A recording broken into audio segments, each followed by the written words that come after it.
Music for human. Wow. Try to help him out. I try to do some nice things for the Chiefs. This fool wants to hit me with an ad at the beginning of the song. So I'm just going to talk over it. There you go, man. Congratulations, Kansas City Chiefs. I'll give them some bitch shots. Y'all, what is going down, y'all? Welcome in the Most Underrated Podcast. You already know. Broadcasting from Most Underrated Studios. Hell yeah!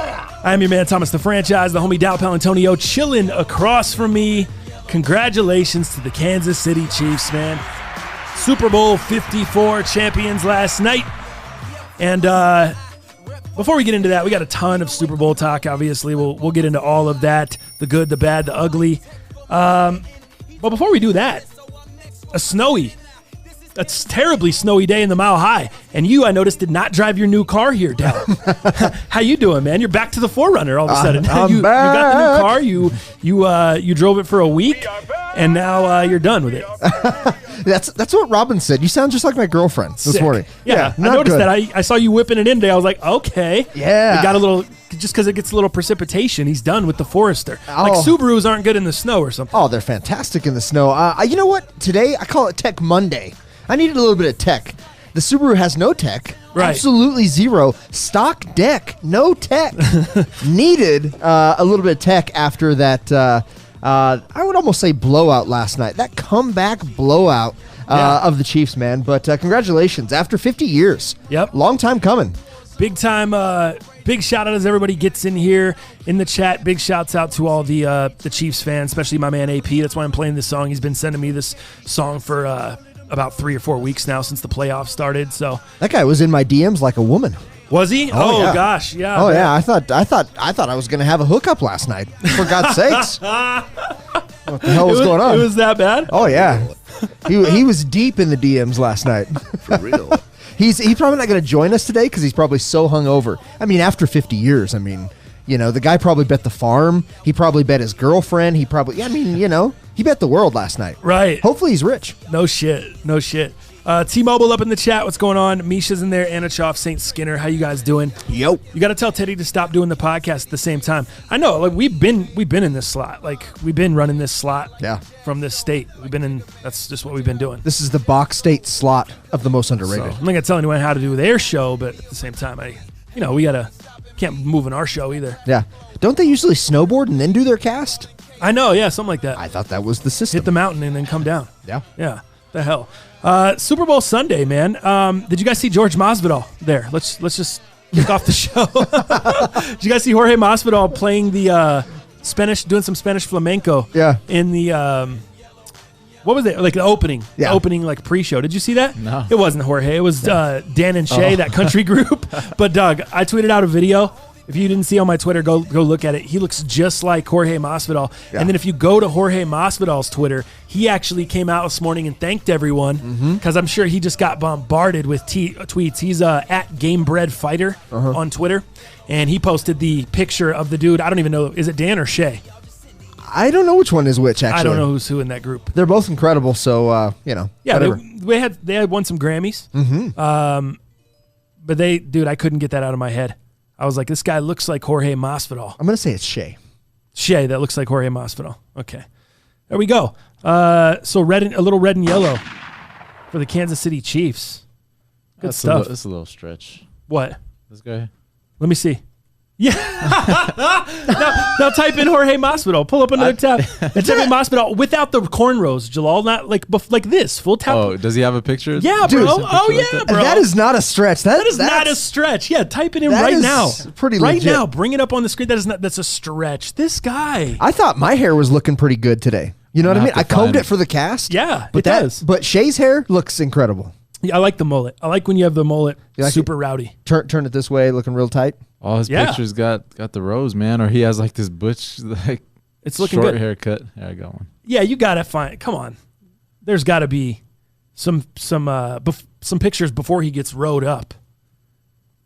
Let me see this. Pull it up for the people. Sorry on audio, you're not really you can't take advantage of this. But if you saw it, great. If you didn't, yeah, look up Jorge Masvidal. Look up Dan and Shay. from the Super Bowl. Oh, there you go. That's perfect. What do you mean a stretch, guy? What are you talking? I've never seen him with his hair out like that. Yeah, I think that's pretty good. That is so accurate. Yeah. That is as accurate as you can get. That is not a stretch at all, bro. Are you kidding me? Yeah, this one he's just got a little wind in the hair. That's pretty close. Yeah, that's He's pretty good. That is not a stretch. Let me sorry, I'm pulling up some other music to throw on here. I have no idea, dude. As you're pulling that up, Anichov says, I left Teddy's for y'all's. Oh, really? Yeah, appreciate that, Anichov. Yeah, appreciate it. Go catch his on demand, bro. Yeah, you guys don't need to be. Phil Beast in here early. Fail Beast, yeah, he's up early. up What early up, today. bro? Yeah, what time is it over there? 5:30 in the a.m.? Not Right. good. John King, Teddy, who's that? John King, always in here ready to throw shots. What up, JK? How you doing, bro? Happy Monday to you. JK, he really enjoyed the halftime show. I can't wait till we get into that because we're probably going to get a lot from JK. Oh, yeah. Yeah, we'll get into that. Let's just start. What did you guys do for Super Bowl Sunday? Did you do anything more this weekend? Because me, I did nothing this weekend but sit there And by wait. the TV, and I was like this. I was like Benny. I was like my dog, just waiting for the thing to come on. Yeah. Yeah, like I saw a treat. On Saturday? All day Saturday and all day Sunday, I was just like this, just parked in front of the TV. No, You're like that little kid. Are we there yet? Are we there yet? Yeah. Are we there yet? Are we there yet? No, very quickly, I really didn't do a ton, but Saturday night, dude, I get so tired because I wake up so early. So I get so tired, like 9:30, 10 o'clock rolls around. I start falling asleep. If I'm Really? laying in a certain position on the couch, if I'm leaned too far back in the recliner, Yeah. I'm snoring. It's over. night time. So I got to kind of stay a little propped. So we started binge watching Better Call Saul. Oh, yeah, I heard that was Yeah, great. I know. So we were huge Breaking Bad fans. We were like, yo, let's start knocking out some of these episodes. So we started getting into that. So we started those episodes. I was all screwed up in my mind. I thought John Bones Jones fought Saturday night. So I'm like waiting for the I woke up like out of a sleep. We're watching Better Call Saul. I'm like, oh shit, I don't know what happened here. Please, we need to rewind. But then I'm like, wait, Bones is fighting. And so I'm all pissed off thinking I missed the fight because I woke up late. I'm like, woke up like 11 or something, 11 something. I'm like, we missed the fight. And then I totally forgot all about it. Woke up the next day, realized he didn't even fight anyway. Correct. The fight's this Saturday night, this coming February 8th. Is it? Yeah. So you've got UFC, which is a big card with Jones, and you also have the Tyson Fury and Deontay Wilder. No, that's the 22nd. Oh, is it? Yeah. Okay. That's the 22nd. This Saturday is Bones Jones. Okay. February 8th. God, I thought that was this weekend as No, well. they're not going head to head. So yeah, that's what's going on with that. So that's really the highlight of my weekend. Like I was a little bit of discombobulation, and then on Sunday I just went to my aunt's. She cooked up a feast, bro. Aunt What Berta time did you head up killed there? it. I had to go return some shoes, which I'll tell you about, and sneakers. Okay. I don't know, like around noon or 1 Gotcha. o'clock, somewhere between. Yeah. Did you bring anything? No, she held it down. I just brought some drinks, which now that I think about it, I think I forgot my drinks. I brought a whole pack of San Pellegrino Italian sodas, and now I forgot them. Oh, those aren't cheap. Not at all. Damn it. Shots for me. Anyways, For me, dude. Super Bowl weekend, Super Bowl Sunday, what'd you do? So Saturday, it kind of started with me, man, and I got back to the bathroom duties, and I don't mean taking a shit before the cast. I got back to the remodel, because obviously that's been ongoing, and as we work here and try to get merch out and all the other stuff that we do, that doesn't fall by the wayside. It's very important. But Robin has changed her mind multiple times on the vanity, which we've talked about, right? So that the new one, the third vanity, finally came in. I think she got it from Wayfair. So shout outs to Wayfair. They're not a sponsor of the cast, but we appreciate their due diligence and shipping and saving us on freight. But that being said, I was on domestic duty on Saturday. I was locked into the bathroom, Doing the, putting up the vanity. yeah. Adhering the sink, Construction. obviously, with the adhesive caulk, and adhering all that. Jesus. Yeah, man, I was hate that. Every time that works. adhesive caulk. It's caulking. Oh, it I is. know what it is, but It's Macaulay caulking. It's Macaulay Culkin. So yeah, man, I was busy doing the vanity all Saturday. I had my buddy Muzz come by, Not man. good. He helped us out a little bit, but we do have to put the. What? Now you get it? You just got it? no, because he had his buddy come help him out with Whoa! With, With the Macaulay caulk, yeah. caulk. Oh, I nice. mean, ain't no thing but a chicken wing. But let's see. You guys are getting me off track today. I can't even focus. Got you all having fucking parties over here. So yeah, man, I was busy doing that all weekend. All we have left to do is the trim, and then I do have to do the plumbing because obviously now everything is adhered and everything is mounted to the wall. We're good because you have to let the caulk dry, for a certain amount of time. So now I can actually do the plumbing, faucet, that kind of stuff, and then we'll do the trim, and that damn bathroom project will be done. Nice. So, but outside of that, That's man, on good shit. Sunday, was I bummed? Yeah. I didn't have a lot of places to go. Traditions have been... You sound like a loser. I was. Yeah, I didn't have a lot of places to go. Yeah, I didn't. I did get mean? I got a last minute invite from AP, which it's not even his house, but he's like, "Hey man, Choner man's having a get together. You should go by." Yeah. And I actually thought about it, but it was a little late. And then Robin, she always forgets when the Super Bowl is, so she overbooks herself to teach yoga classes. So she taught 2 classes. So then I was like, well, I go to Choner's house, then she's gonna feel weird about getting there late because she doesn't know anybody. I don't really know anybody. I just know a couple people. So I didn't want to put her in that position, and it was already kind of late. So I was like, you know what, man? I'll go to the grocery store, and I'll host us a little gathering.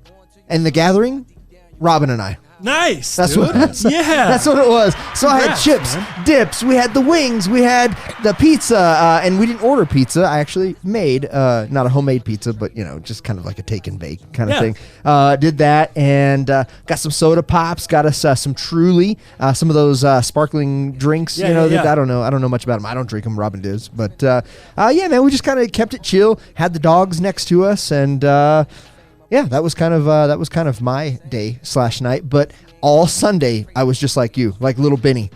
Is it going yet? Waiting. Is it started? Waiting. Come on. Yeah. And then, of Like I course- see treats in the TV. right. You know what I mean? Dude, I feel bad. Like, we could have had you guys come to my aunt's. She lives all the way in Golden, all the way on the other side It's of a the state. small house, dude. It's a I've been small there. house that's all the way on the other side of the state. Right. Robin, you being there, then Robin driving to meet us wouldn't have been She ideal. wouldn't have done it. Yeah, it would have been, Yeah. weird for you. But You had some good family time. That's okay. yeah, That's okay. that being said, it was John King says, I thought he was about to say he did the grocery delivery thing again. I was about to unsub. Yeah, F the Super Bowl. I just went and Instacarted all day. Because my head went there too, and you were like, you went to the grocery? I was like, Oh no. boy! Oh boy! No, I haven't. Well, Robin was teaching some classes, so I figured I could knock out some runs. Yeah, here's a little public service announcement. I have not done Instacart since that one time. It was kind of a one and done experience. So Since the waste of time. yeah, so please do not unsub because that is never going to be done ever again. Right. It was the right. worst. We need for next year, next Super Bowl, can we get some of our listeners to host like a party, a Super Bowl party? Invite Dal through. Yeah. His lady's not big into sports At all. She's not big into football At all. And yeah, that was kind of a sad thing for you. I don't know. I look at it as sad. Like I'm like, God damn, I feel bad for the guy.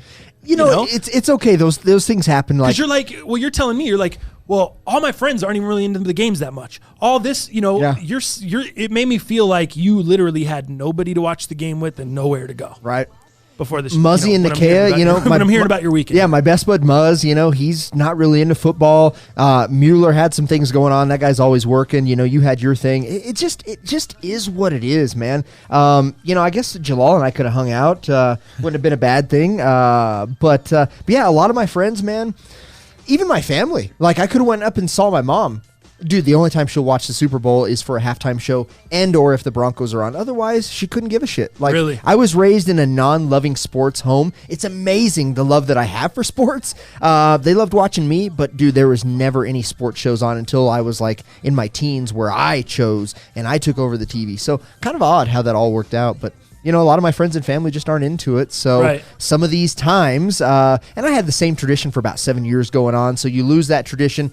I'm in a building process. Yeah. Okay. I'm trying to rebuild. And Right. what's the next tradition here? Right. So and, dude, yeah, I do feel guilty for not having you over there. I do feel guilty for multiple reasons, but like I said, logistics weren't the greatest. Also, we do the show together. Yeah. We work together. We see each other every day here. Need a break. Like, kind of. I mean, not in a, not in like a get away from me type of way, but anyone just to be able to keep the show fresh. Yeah. So it's like, oh, hey, Dow, how you doing? I haven't seen you for a little bit. Let's have a natural combo. That's part of the charm of the show is being able to just have a natural flow of a conversation and it not be forced and it not be like, I already know what's going on before I know what's going on. Well, So save it from the, where the cat. Save it for the cat. Well, here's what That's where that Robin came said. from. Robin's like, "Hey, Dow, check this out." I'm like, "Oh my God, what kind of great statement are you going to make here?" And she's like, "You know that franchise isn't your only friend, right?" I said, "Babe, none of my other friends like sports." She's like, "Well, maybe this is a great time to make some new." I said, "I don't need no new friends." Yeah, I mean, But you know, maybe she is smarter than I don't know. come to my place, Dow. It's on a Monday here. Starts at 10, finishes at 2 p.m. Then we hit the gym. Wow. Let's go, Dow. Fail Beast. Fail Beast. That is good shit. On the gains, I like that guy. Oh, shout out to Fail Beast. He actually made yet another order with Pure Spectrum CBD. Oh, nice. He is so great with that, and I guess that is a product that's really helping him out. You know, we talk about it from time to time, but he just had another order last night. I like that guy. Yeah. We would be great friends. I agree. I might be a didn't better think so friend to far him away. than Stringer was, No doubt. because him and Stringer were pretty close. I You guys think can s- help each other. Oh yeah. Apply some Pure Spectrum. Yeah, we'll rub the pecs. Nice. Get our pec rubs on. Nice. Oh, Con Lee, $2 in the super chat. Thank you, bro. He says Kicks delivered franchise. They're out for delivery today, bro. Look at this. Look who's behind you. Hey, we might get these joints Is it USPS? live on the show today. We better USPS. You might want to open up the door because I did lock that just in case. The studio door's locked? Yes. Why? You think someone's going to hide? You guys with the locking of the door. Hold up. I got to dead the music for this for a second. You guys with the locking of the door Yeah. is unbelievable. I've Insane. never What do seen the amount of paranoid. I've never seen the amount of paranoid. You would think we live in Compton. You'd think we During live the in cast, you Detroit. wouldn't lock the door? I wouldn't lock the door during the cast. I wouldn't lock the door if I'm sitting in that room. I wouldn't lock the door if I'm They sitting could in this clean out room. the whole I go office without across us the. knowing. If we're doing the cast, Yeah. you think someone's going to come in here Maybe. and we're not going to hear that thing open during the We show? got homeless people sleeping in the hallway. You guys lock the door when you go across the hall to take a piss. You lock the No, door. I You think don't- someone's going to come in No. and clean us out, fellas? Only when I take a shit. I came in here the other day. I walk into the door, bang, bang my head on the door. It's locked. I come in, Dow's sitting here in the dark. I'm like, you don't even want to turn on the lights for one, and for two, the whole shit's locked up. He's trying to save Maybe somebody. I was sleeping. I was just getting a couple Z's. You guys are the most paranoid fellas I've ever met because I'm like, I would never lock the door when I'm inside. I go downstairs across the thing to microwave my meal and I don't even lock the door. That's no good. That's not, I know. And now you guys are like, and I'm like, am I wrong here? Someone's going to come in and steal our Supreme mat with the 3 minutes I'm over there waiting for my Kraft macaroni and cheese? Like, what are we doing here? That might be. That's what you guys think. Well, That's- and I think I lock it during the cast just so nobody. Because, dude, you know how people just barge in, and I'm like, well, I guess they can be on the cast. So I just try to save face that way. yeah. Well, you saw how mine went when I was doing the vlog in Vegas. Oh yeah, Yeah, you saw. Ever since then, I don't lock the door anymore Yeah. because the guy was coming in anyways. He beat the hell out of the thing. But anyway, yeah. All right, let me Yeah, bring the keep music an eye back on up. that. Keep an eye on that, Jillo. Keep an eye on that because my man Con Lee. Shout out to Con Lee. Shout out for the super chat donation, bro. I should. Oh, yeah. I should be donating to your super chat, Con Lee. Con Lee plugging me with the kicks, man. We should have these hopefully during the show today. You're gonna tell them what And, it is? Yeah, we'll show Later. them when they get here. We'll unbox them. We'll show you when they get here. Dow is very pumped on these. He said the quality he's heard is crazy. They're comparing these to the Shattered Backbore 1.0s. I'm excited. That's for all I'm that. gonna say. Now you've got me Since excited. these are your kicks, you better take the shot. I hit the symbol. You better take the shot. Okay, John King said, so is anyone going to unlock the door? Yeah, Or he's going to sit over here and hear franchise rant about bullshit? Jalal did. We've got it under control. Thank you, John. Here we go, baby. Get it in there. Kobe! Ah, Kobe money. That's deep. That's starting it off with good vibes. Good vibes over here, fam. Nice. 35 watching. I don't know how many thumbs up, but I know there's probably not 35 thumbs up. So if you would please go click the thumbs up button. Just click out of the chat, click the thumbs up, click back in. Ching chang, sling slang, money in a thing thang. There you go. Bada bada bing bang. Add something to it. Dog. You're welcome. Put a little sauce on it. Freestyle. Let's get into the Super Bowl here. Yes. Super Bowl 54. We both picked the 49ers. We obviously know how it turned out. What were your thoughts going into the game? Did you have any, when you're watching the pregame, when you're watching the warm-up, did you still feel confident in the Niners? Did you see anything that made you lean towards Chiefs? What were your thoughts as kind of we were going into right at the beginning of the game? and how the Niners came out. Or I guess how the Chiefs came out. They went 3 and out. Yeah. On the first drive. Yeah, they did, for sure. The Chiefs looked stale at first going into it, but even before the game started, I felt really good about the 49ers. I mean, the Chiefs were favored, obviously, at the 1.5, and then it dropped to 1 right before the game started. And I think that was a fair assessment. I mean, they're an offense to be reckoned with. We haven't seen offense like that, aside from Baltimore and what Lamar's doing over there. Yeah. I mean, we just haven't seen offense like this in years. That being said, I just thought, the 49ers going into it, man, I mean, on both sides of the ball, Joey Bosa with the defense, Bosa with the defense, I just thought they had it on lock, and I was surprised. I was surprised to see. The first half was pretty. I don't feel like the game was crazy exciting at any point. It wasn't. I don't feel like we got like a Super Bowl where I was just like, oh man, that was an awesome game, back and forth, really exciting. It felt like the Niners were beating the shit out of the Chiefs nearly the entire game, and then Kansas City got their wheels under them late. Yeah. And the Niners kind of folded like a cheap tent, stopped being aggressive, couldn't all of a sudden the fourth quarter hit and they couldn't move the ball. Richard Sherman couldn't guard Watkins. I know. Just had some issues. I was just talking him up to Roselli the play before that because he made a nice tackle on Tyreek Hill in open space. Yeah. And I was like, God, I love that guy. I thought he was going to hurt his neck on that one. Dude, I know. I was so excited. I'm doing this. Yeah. I'm like, Sherman, that's the result you're going to get. And then what happened? You know what happened? I went and watched that play back 5, 6, 7 times last night when I got home. Sherman got beat on that double move going upfield. He thought for sure he was going to jump that route. Yep. He thought he knew what Pat Mahomes was doing. He thought he was going to undercut that shit and double move. Didn't work. Right over the top of him. And that wasn't the play of the game. I think the Tyreek Hill play was the play of the game. But before I get into the second half, the first half, going in tied 10-10, I lose a huge bet in the first quarter. I lose money in the first quarter because I had a bet on the 49ers just to win the first quarter. Mm-hmm. If Pat Mahomes, they run that option, they run that little sprint out option, they score a touchdown. If he gets tackled there, he fakes the pitch and then he runs it in for a touchdown. If he gets tackled there at the goal line, if he gets stuffed, if they run it into the goal line, if anything else happens, the first quarter runs out and I win $200 and some. Instead, the first quarter does not run out. He runs the ball into the end zone with 31 seconds to go in the game, or in the first quarter. The Chiefs go up, kick the extra point, 7-3.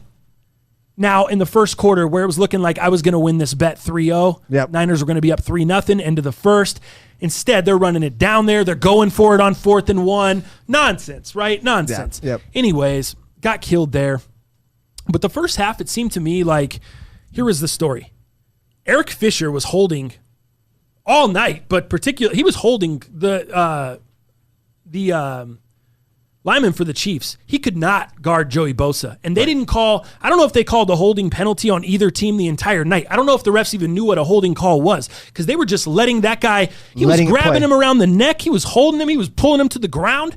No calls at all. So that's something I noticed in the first half. A lot of holding on Eric Fisher, not a lot of calls going on. The PI on Kittle was absolutely terrible. That was one of the worst calls I've seen in Super Bowl. They've let that go all year. They called that an offensive pass interference, which took them out of field goal range now. Right. They would have at least, with the bad clock management at the end of the first half by Kyle Shanahan, they would have at least had a field goal attempt. Yeah. That brings me to the next point. The bad clock management at the end of the first half by Kyle Shanahan. What is he doing? Where's the timeout? Letting the clock run down. 3 timeouts. What you are got we doing? 3 of them. Now, I want to go back to the Kittle situation. So I think they actually called it because there was actually almost 2 instances in that same play of pass interference. The first time he didn't fully extend his arms, but the second time I think he really did. And maybe that's why they called it and didn't let it play out. What do you think on that?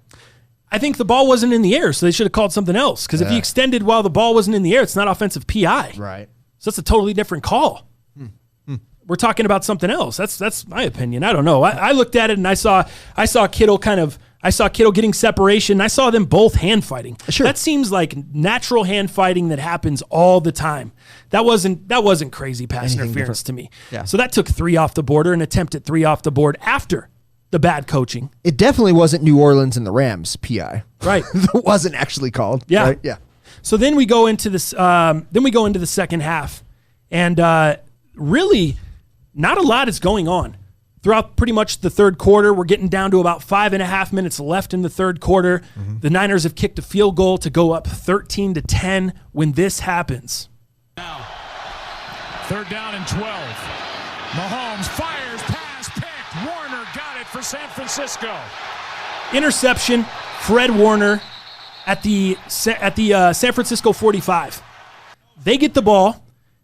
They get a couple big plays. Kendrick Bourne makes a catch. They get a nice run from Mostert. They get it down to the goal line, and they go to punch it in here at the goal line. Here's how that sounded. Handoff here. It's Mostert. He is in for the touchdown. There you go.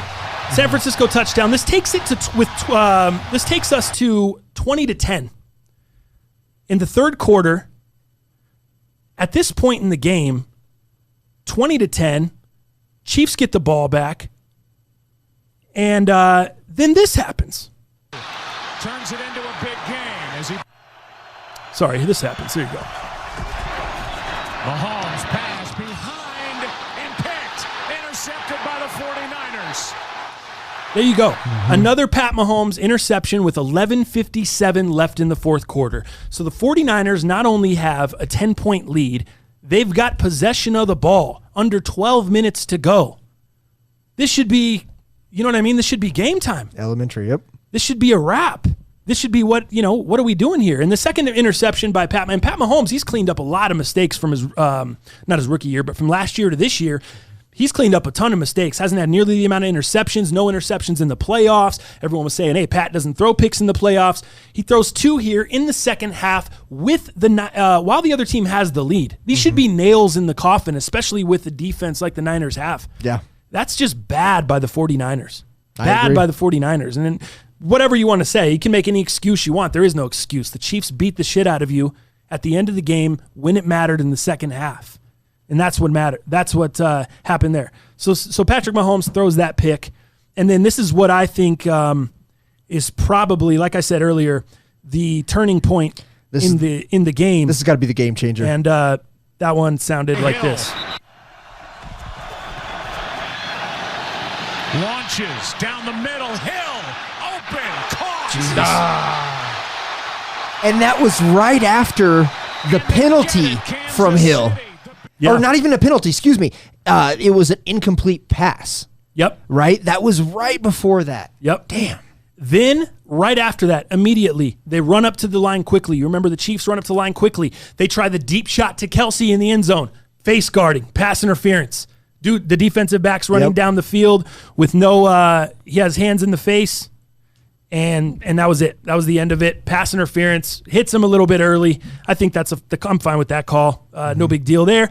So that gets him down to the goal line. 6:17 left in the game. They get the PI, and then this happens. 20-yard penalty, a first down. 1st and goal. Pass open. Touchdown. Kelsey. Chiefs are back in it. There you go. Yep. Travis Kelsey, touchdown. Chiefs are back in it. And that would really be the beginning of the end for the San Francisco 49ers. Garoppolo drops back, hit as he throws another pick. And then we know what happened from there. I mean, the Chiefs go down, just make play after play after play, and rattle it off. Let's see, 20-17, 3:45 to go. And Mahomes makes that deep throw, beats Richard Sherman on the double move like we talked about. There it is to Sammy Watkins on the outside. And then Brings up 1st and goal. 1st and goal. Mahomes right here around the corner. Will run. Runs it down to the goal line. Inside the 5. Speaking of Pat Mahomes on the running, did you It's Richard Sherman. oh, here we go. Here's the touchdown. Throws. Damian Williams Yep. squeaks it by in the corner of the end zone there. With his Jordan 1 cleats. Yep. Looks sick. Yep. What did you guys think about that? Reviewed, and it's called a touchdown on the field. What do we think about the call? I think it was good. I think you just have to get the ball inside the pylon. I think his foot hit the out-of-bounds line right when the ball was crossing the pylon. They had called it a touchdown on the field. I don't think there was enough evidence to overturn. Exactly. I think where I was at on it. at that point they had already called it a TD, and you cannot dispute that. The video does not show enough proof to reverse the call, unfortunately. And yeah, Just exactly. is what it is. Yep, that's exactly. Those are my thoughts. Exactly. Here's what I hated: 24-20. The Niners are down. They on 1st and 10, they pop a huge run by Raheem Mostert. They get a penalty, so he runs it for a first down. They get a penalty on the next first down play, which takes them back to 1st and 15. They don't attempt another run at all. And you still got 2 minutes and 45 seconds on the clock. There's plenty of time to be able to run the ball there, especially when Kansas City is almost in a back off, or not, I wouldn't say prevent, but they're backed off. They're leaving the run lanes open. And Mostert's a guy that can gash you, and he can get out of bounds. He's a smart player. And San Francisco still had 2 or 3 timeouts. All three. All three, yeah. All Yep, three. yep. They had all 3 timeouts. It's like, why not? Why'd they stop running the ball there? It's the one thing that's worked for you through the playoffs. They forced Jimmy Garoppolo to try to make a play with his arm, and we saw what happened. The plays weren't there. He didn't make enough plays with his arm. Here's how that sounded. Play clock was supposed to be at 0. They let him play anyway. He's wrapped up for a sack, and then he throws it in the air. Illegal touching on 4th and 10. So what do you think of that play with the non-call with the play clock running down? I know San Francisco 49er fans are like, what the hell? We needed that delay of game, you know? But it would have been 4th and, what's the delay of game? Is it a 5 yard? 5 yards. So 4th and 15 on that play. Most likely they're not going to pick it up, but you would have liked to have a chance. You'd have liked to have a chance. So that's another one that just went the Chiefs' way. There were quite a few calls. There were things that just went the Chiefs' way in this game. Like I said, the Chiefs didn't outplay them by any means throughout the game. They outplayed them in the last 7 minutes. Yeah. You know, they really did. They outplayed them and they outcoached them in the last 7 minutes. And that brings me to my next point as we kind of wrap up the game recap. The MVP. I hated that Pat Mahomes got the MVP. Pat Mahomes did not deserve the MVP, in my opinion. This guy didn't put in an MVP-type performance throughout the game. He played like shit most of the game, and he threw 2 interceptions. 2 picks in the a guy Super that should have Bowl. been the MVP that was great throughout the entire game, catching the ball and running the ball, is Damian Williams. Yep. Damian Williams should have been your Super Bowl MVP, in my opinion. If we're talking about a guy that was strong throughout the game, Damian Williams. 42 points in DK. Right. What are you going to do? What are you That going guy's to do? on fire. Speaking of DK, congratulations to my man Guragna. James Guragna takes down the last NFL DK of the year. How many was that for him? Probably 3 or 4 this year. Guragna's tight. He tore it down. He tore it down, and he had Damian Williams in the captain spot. So he put up it was 48 with the 1.5 times. 1.5 value, yep. So it's 36 standard. Yeah, I had Garoppolo as a captain. Great job, Oh, Dallas. did you? That's a bad pick by you. Are you kidding me? The guy that's threw 9 balls the last game? Like, what do you? Why would you pick him as captain? I thought he had something to prove, and I thought he was going to prove everybody wrong because, again, everybody's like, Garoppolo's not that guy. When it comes down to winning the game, he's not the guy that's going to drive down the field and do it for you. They're a running team, and I think we're reminded of that on the Super Bowl. So that was a lot of fun. Congrats again to the Chiefs fans. Chiefs. There you go. Congrats to Andy Reid. That was the, for me, whatever, Pat Mahomes, whatever with the other cats. Yeah. It was Andy Reid for me. I Super was pumped pumped for to that see guy. Andy Reid. I think Pat's going to have plenty of time to do it. He's going to be here for a long time. I respect the guy's game, but I'm not particularly a fan, being a Bronco fan, so it just is what it is. I'm sure as he gets older, it'll be a Kobe situation for me. Yeah. As he gets older and as he goes on, as he plays more, love will turn into I guess I already respect him, but that love will that hate will turn into more of a love and a more of a really enjoy seeing him play as his career winds down and the Maybe things an he's able to do. Yeah. Yeah. Maybe not a love, maybe never a love, Yeah, but an appreciation. A deeper appreciation. Yeah. I would put it that way. And I think that's probably that's what happens with a lot of us. You battle teams. Your team battles players for years and years, or even a decade if you're lucky. And then when that person retires, you kind of. I've kind of gotten that way with Phil Rivers. I feel like Phillip Rivers is on the downside of his career, and he's not really. I've never been a big Phil Rivers fan, but later as his career gone on, it's kind of like, damn, I'd like to see this guy actually get a shot on a good team. But now it looks like he is the problem. Last year, the guy was a turnover machine. It's not so. good. It's I think we get like that right with athletes. Hey, to get back to kind of some of the MVP talk, how nervous / excited / what the hell were you when Juszczyk got 1 touchdown and almost scored a 2nd touchdown and could have been, with that, lamented as the MVP had the 49ers won? That got a little nerve-wracking. Dallas making pretty cool calls. I was here. a little. I text you. You were like, "Oh, Juszczyk after the first touchdown." Yeah. And I text you after he got down to the goal line again. Almost I was got like, that second whoa. one. And then they lined up in an I formation, dude. Yep. And I was like, "Oh shit, It's over. Are they going to give it to Juszczyk on a fullback dive right here?" Man, I thought it was going to happen. Dirty DJ hit me up and he's like, That's a crazy call that you made. Did he? Yeah, he did. Oh, Dirty hit me up. Crazy call that you made there, now. Hey, I'll give you some credit, Give guys. them some f***ing credit. I mean, Well, it for didn't real. happen, but there were some good plays. The let me see on the chat. I won almost 2K on the Super Bowl. KC all the way, baby. Pablo. Wow. Good shit, bro. PD Pob. That's awesome.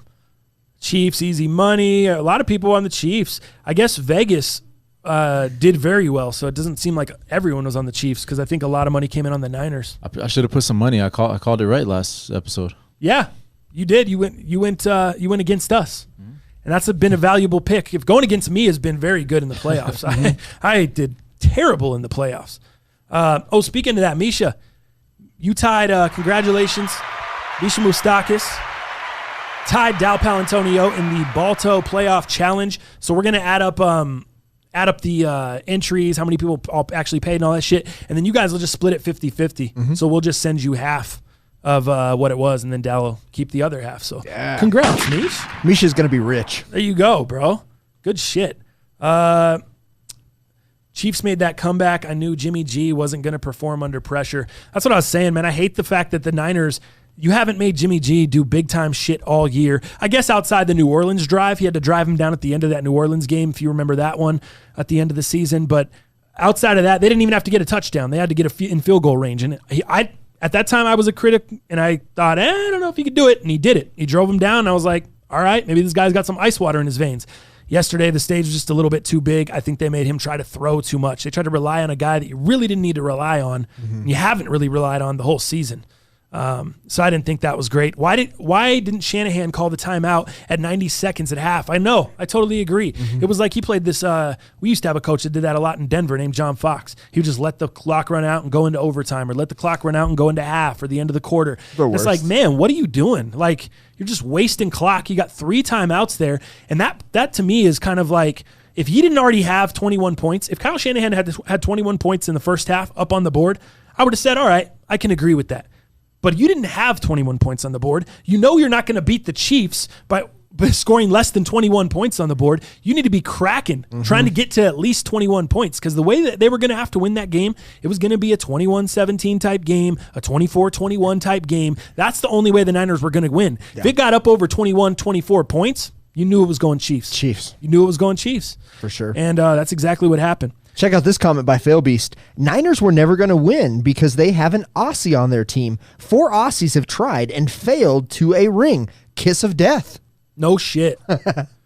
Jefferson Jr., Nick Bosa, Joey Bosa's on the Chargers. Did I say Joey Bosa? I think I said Joey Bosa in a hurry early. Yeah. Okay. It is Nick. I might do that 10 times. That's my bad. I get those fools mixed up. Yeah. Like crazy. Were they trying to punch him in the face on the last play? The little Hail Mary at the end?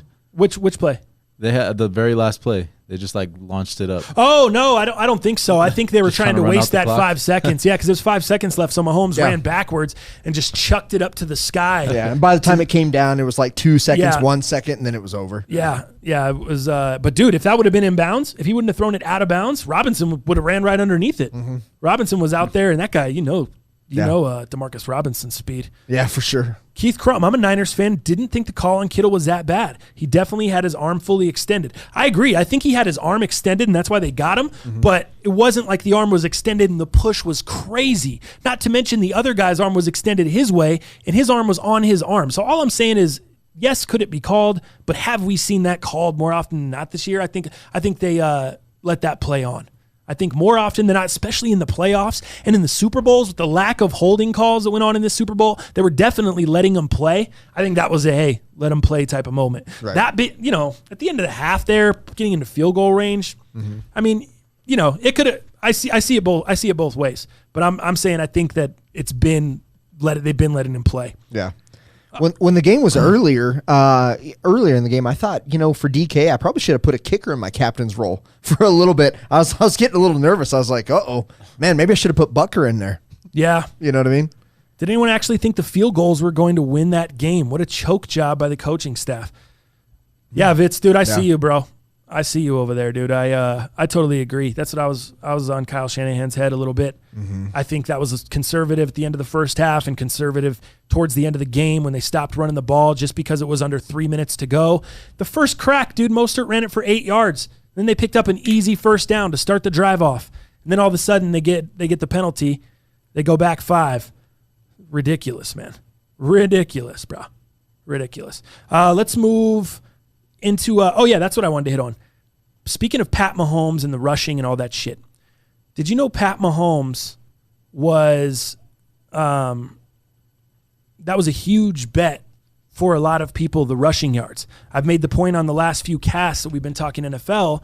Hey, Pat Mahomes has been the leading rusher in the last 2 playoff games, in the wild card round in the divisional round and the AFC Championship. Pat Mahomes is the leading rusher for the Chiefs. So, of course, there was a lot of money. People were trying to ride that trend. Oh, yeah. Thinking San Francisco's D-line, stout D-line, they're going to stuff Damian Williams.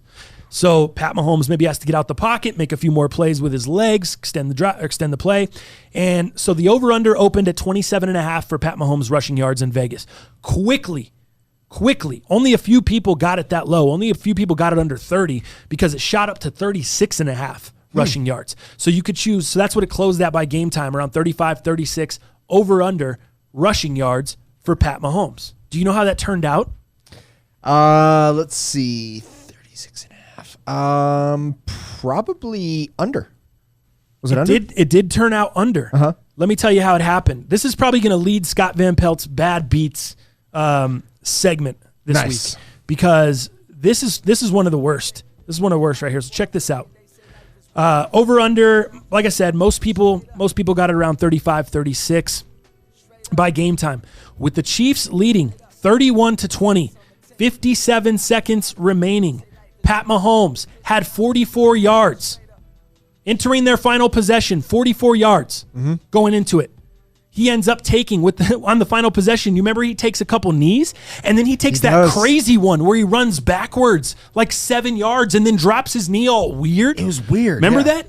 Just like, doesn't that guy, is it me or does Pat Mahomes look like one of the most unathletic people at some points? Like he looks like sometimes when he does certain stuff, he looks so unathletic, and then he runs back, and he just looks fat and chubby. Right. And he's running because his steps he's taking like baby step. It's real. It's interesting. He made a couple of those, and he got hit a couple times because of those weird movements. So he ran backwards, spiked the knee in the ground quick, lost 7 yards there, plus the knees. He ends up losing 15 yards on that drive. Crazy. So 44 yards entering, loses 15, ends up closing with 29 yards rushing, dude. So all those people that had Pat Mahomes on the over 30, over 31, 32, 33, 34, whatever it was, unless you got it early at 27 or 28, and that's real early. That would have had to be like right when the Super Bowl, like right after the AFC Championship. Dude, unless you were one of those people, you got bad beat of the year. Bad beat. Bad beat of the year, dude. And there was a lot of people on that. Check this out. That was close to a 6-figure swing in favor of the house, said Jeff Davis, director of trading for the Caesars Sportsbook. A lot of people had big money on that.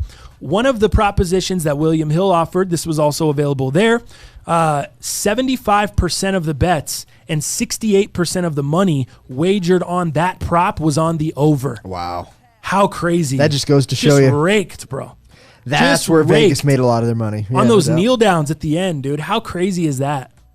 But we do have, FanDuel and DraftKings also said they, quote from FanDuel, we've taken a hell of a lot of bets on that market.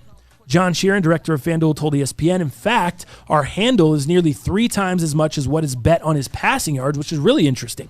So there's more people in on the rushing shit than passing shit, and that normally never happens with a quarterback. Right. So that was a huge prop that was played Sunday, and a lot of people had a bad day, and no doubt. it just ended up being a monster for the sports books. Did you have over on that? No, I didn't touch that one. I didn't touch that one either. I only put in a couple props, man. I put $10 on Kendrick Bourne.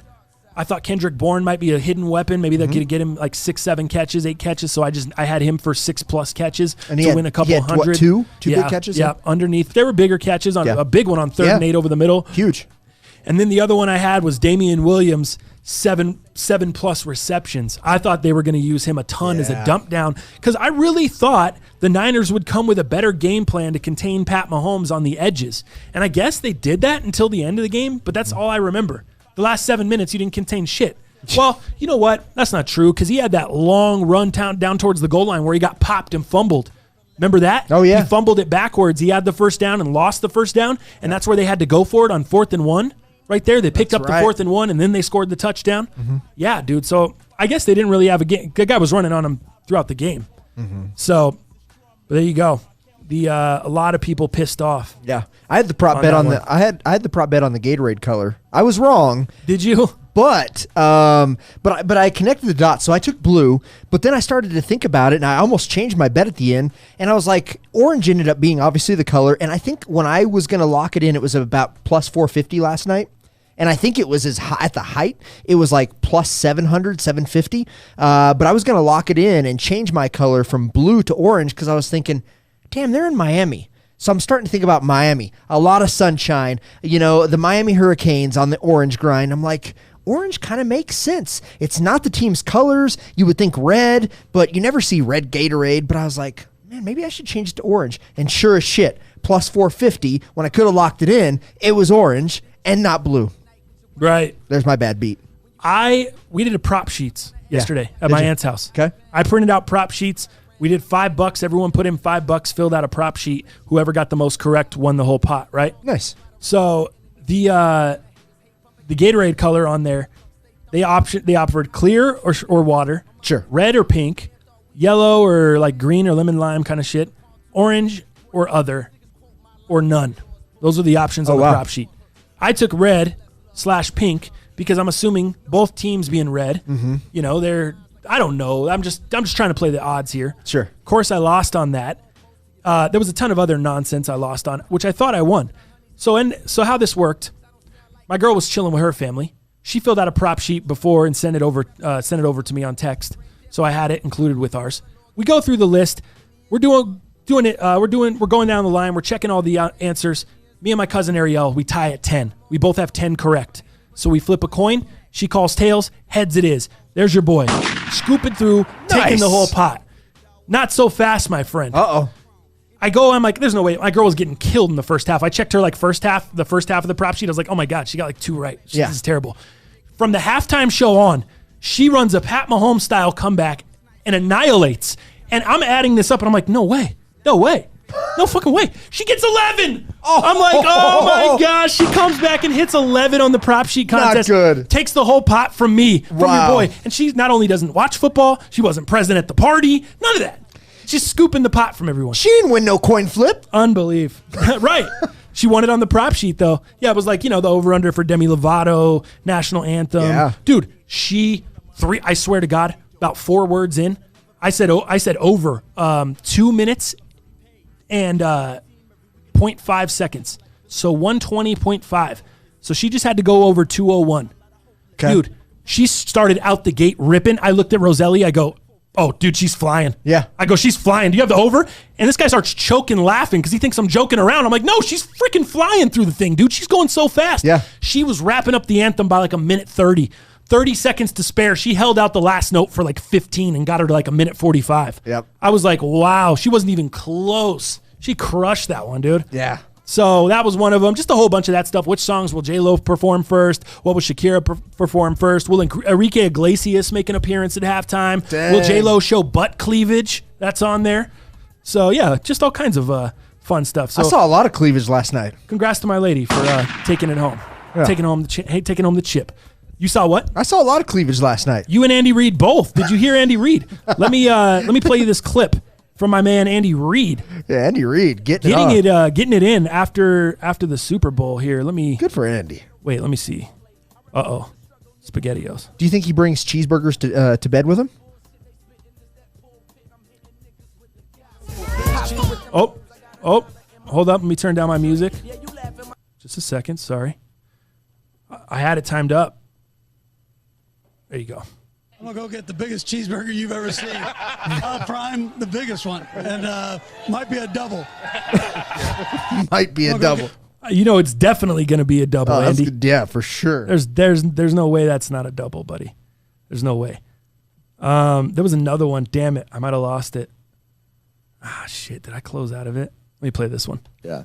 Can you kind of give us a recap of what your night was like after the confetti fell, and did you spend time with the trophy? Did you sleep at all last night? And, Yeah, I didn't really sleep last night, but I didn't spend it with the trophy. Well, I did. I spent it with my trophy wife. How's that?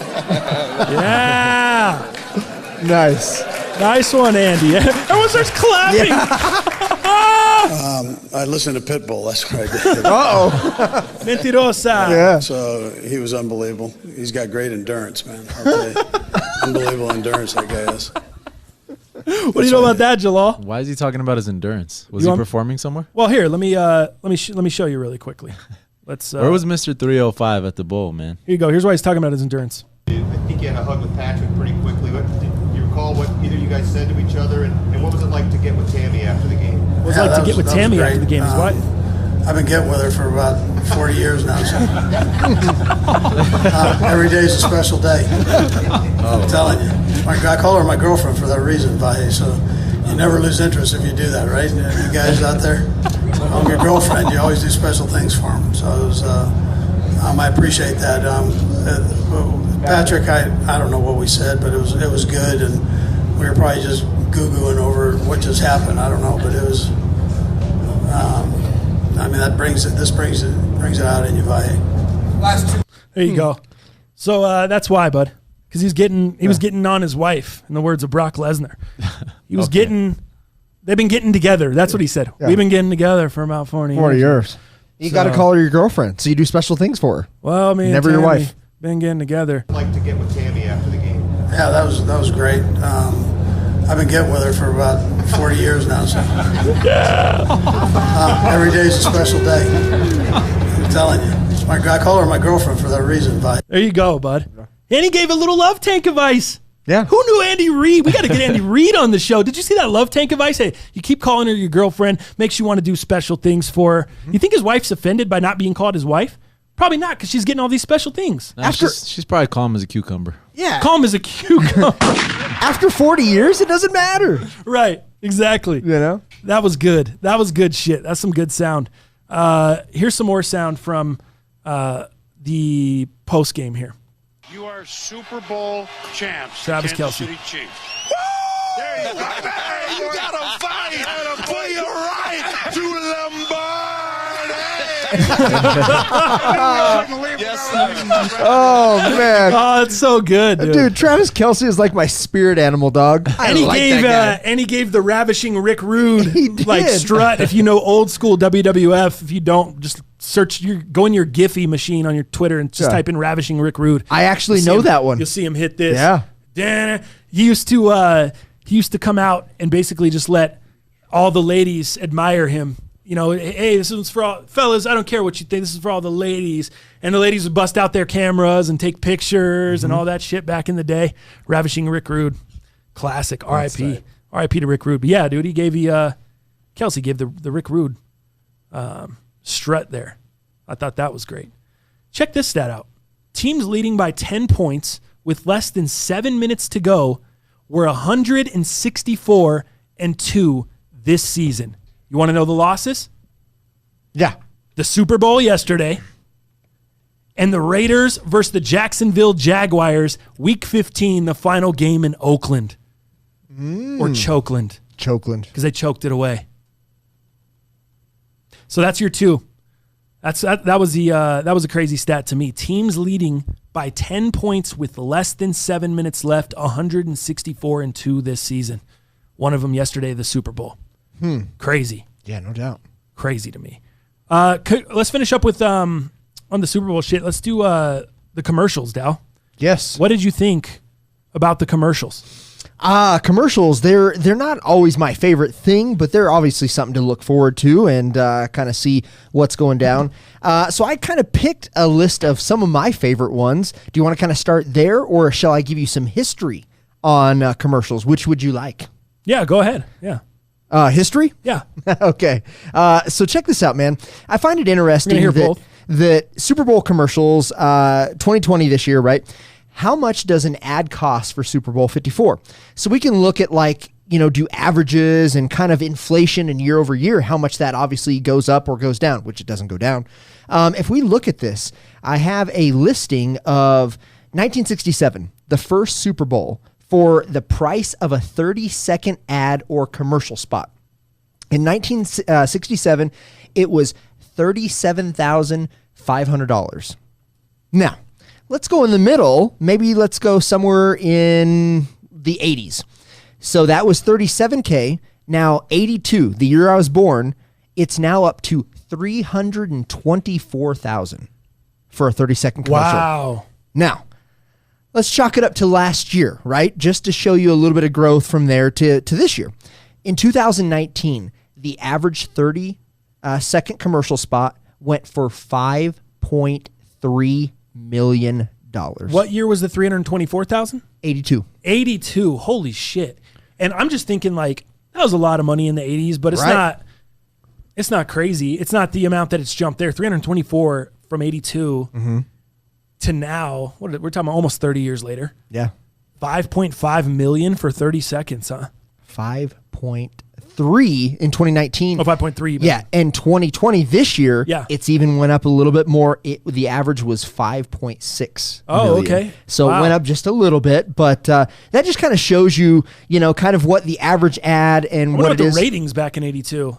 I wonder what those ratings look like compared to versus today. What it is, yeah, just looking at the ad revenue and how much it's jumped there. Yeah, that's obviously incredible. There's got to be a little bit about that. Yeah, that's incredible to kind of think about. So I thought that was kind of interesting just to bring some of that up. And again, that is just that's a 30-second commercial. Now, that some of them obviously are doing, a minute and a half commercials. So, that just kind of gives you, kind of a mean average or whatever it is. But, check this out, though. CBS's telecast of last year's game, so the 2019, drew an average TV audience of 98.2 million viewers. And that was the lowest rating for a Super Bowl in a decade. Wow. So last year, at 98.2 million viewers, that was the lowest rating for a Super Bowl in the last decade. Wow. So obviously we don't have what it is yet for yesterday's Super Bowl. So I'm kind of interested to see viewership because a lot's taken into it, right? Your halftime shows, yeah. Who's doing it, who's not, the teams. I think it's having it where they had it in Miami, where you have a lot of Cuban influence, Colombian influence, Spanish, a lot of that. I think J-Lo and Shakira, I think they were a great fit for that, right? In terms of, the fit for the crowd who's watching, viewership, where you're at, knowing your audience. And then also, the Chiefs, it's been 50 years. You know what I mean? So I'm anxious to kind of see what this looks like. But getting back to the commercials, man, I got a couple favorites, and I narrowed it down to a couple of my favorites. I think what we'll start out with is one of my favorites was the Smart Park. That was my favorite. I think that was so underrated, dude. Yeah. All the lists I was looking at, like this morning, of best and worst Super Bowl commercials. Yeah. Trash. None of them had this in the best at all. And I was like, this thing was so underrated.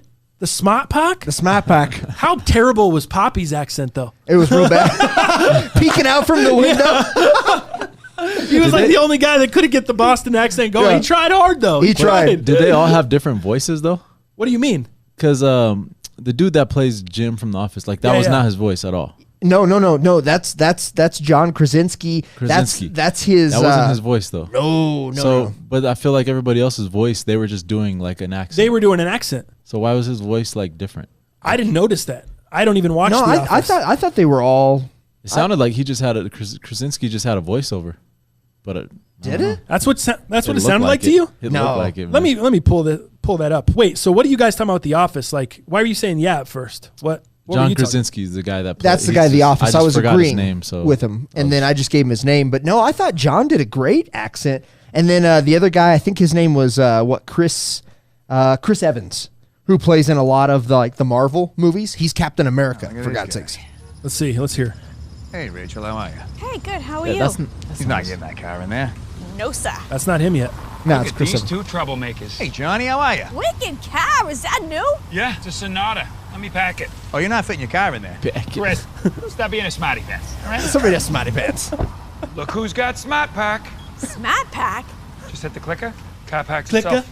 It's smart. It's wicked smart. And I can pack it anywhere. How about Dorchester? Packed it. Foxborough. Packed it. The Garden? Packed it. Saugus? Packed it. Swampscott? Revere? The Harbor? I packed it and then unpacked it. You unpacked it? Kid. Game changer. Game changer. That Sonata ain't got no driver. That's all right. He's got smart pack. Hey, you can pack there. Hey, whoa, big poppy. Wicked smart. Wicked smart. This is a ghost car. A better way to park. And then he's like, Available "Do you know, on the all-new do you know Big Sonata Poppy with lived up remote there?" smart. Oh, dude. Dude, I thought that was great, man. I thought that was great too. If that was his accent, that was amazing. You don't It think? sounded like a voiceover. Just looking at his lips. When I looked at it, it looked great. Dog, to me. that was him. That was It not an looked- accent. Like that was him acting, dog, and It he did looked it well. like the guy was smart. It looked like the guy like was G smart. says, John has a great Boston accent. So Yeah, I thought I was watching the movie The Departed. Yeah, It was so good. The Departed. Yeah, I was in there. Haba. The Habit. Choner, we already played Red and Yellow, but tune in at the beginning of the show. Yeah. We already played you Red and Yellow. We already acknowledged the super. I love how everyone just demands to go ahead and give us the Red and Yellow and acknowledge the like what? Give him some fun. I love Credit, it. I mean, we gave him a ton Give of them credit. some Did you guys catch the streaker? A streaker? No. She never made it. But I it's was like gonna some say. model. She was trying to streak, and the cops just tackled her like right before she got into the end zone. No Dude, shit. And she like lifted up her dress, and while she was getting pulled away, but yeah, she never made it to the broadcast. I wonder if it was that chick from Shag Mag that I told you about. Because remember, they showed off their mommy and daddy buttons at the World Series game. And there was a rumor that she was obviously going to try to do that It's for this. Kelly K. Her no. name is Kelly Green, but she's like an IG model. She goes by Kelly K. Oh yeah, that's total different person. It doesn't seem like she had any real motive behind it. Well, that's a bummer for all of us that watch. That it didn't work out.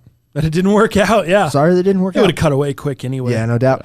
Check it out. How about this one? My one of my maybe this is no particular order, but maybe my second or third favorite was. Did you see the Jason Momoa commercial for Rocket Mortgage? That was a good one. Dude, Jason Momoa is obviously one of the biggest heartthrobs out there, right? He played Aquaman in the new Marvel movie, and just super ripped. Robin, I think if she had the ability to have a celebrity crush and then have like kind of a get out of jail free card, and be able to have relations, this would probably be one of the guys, right?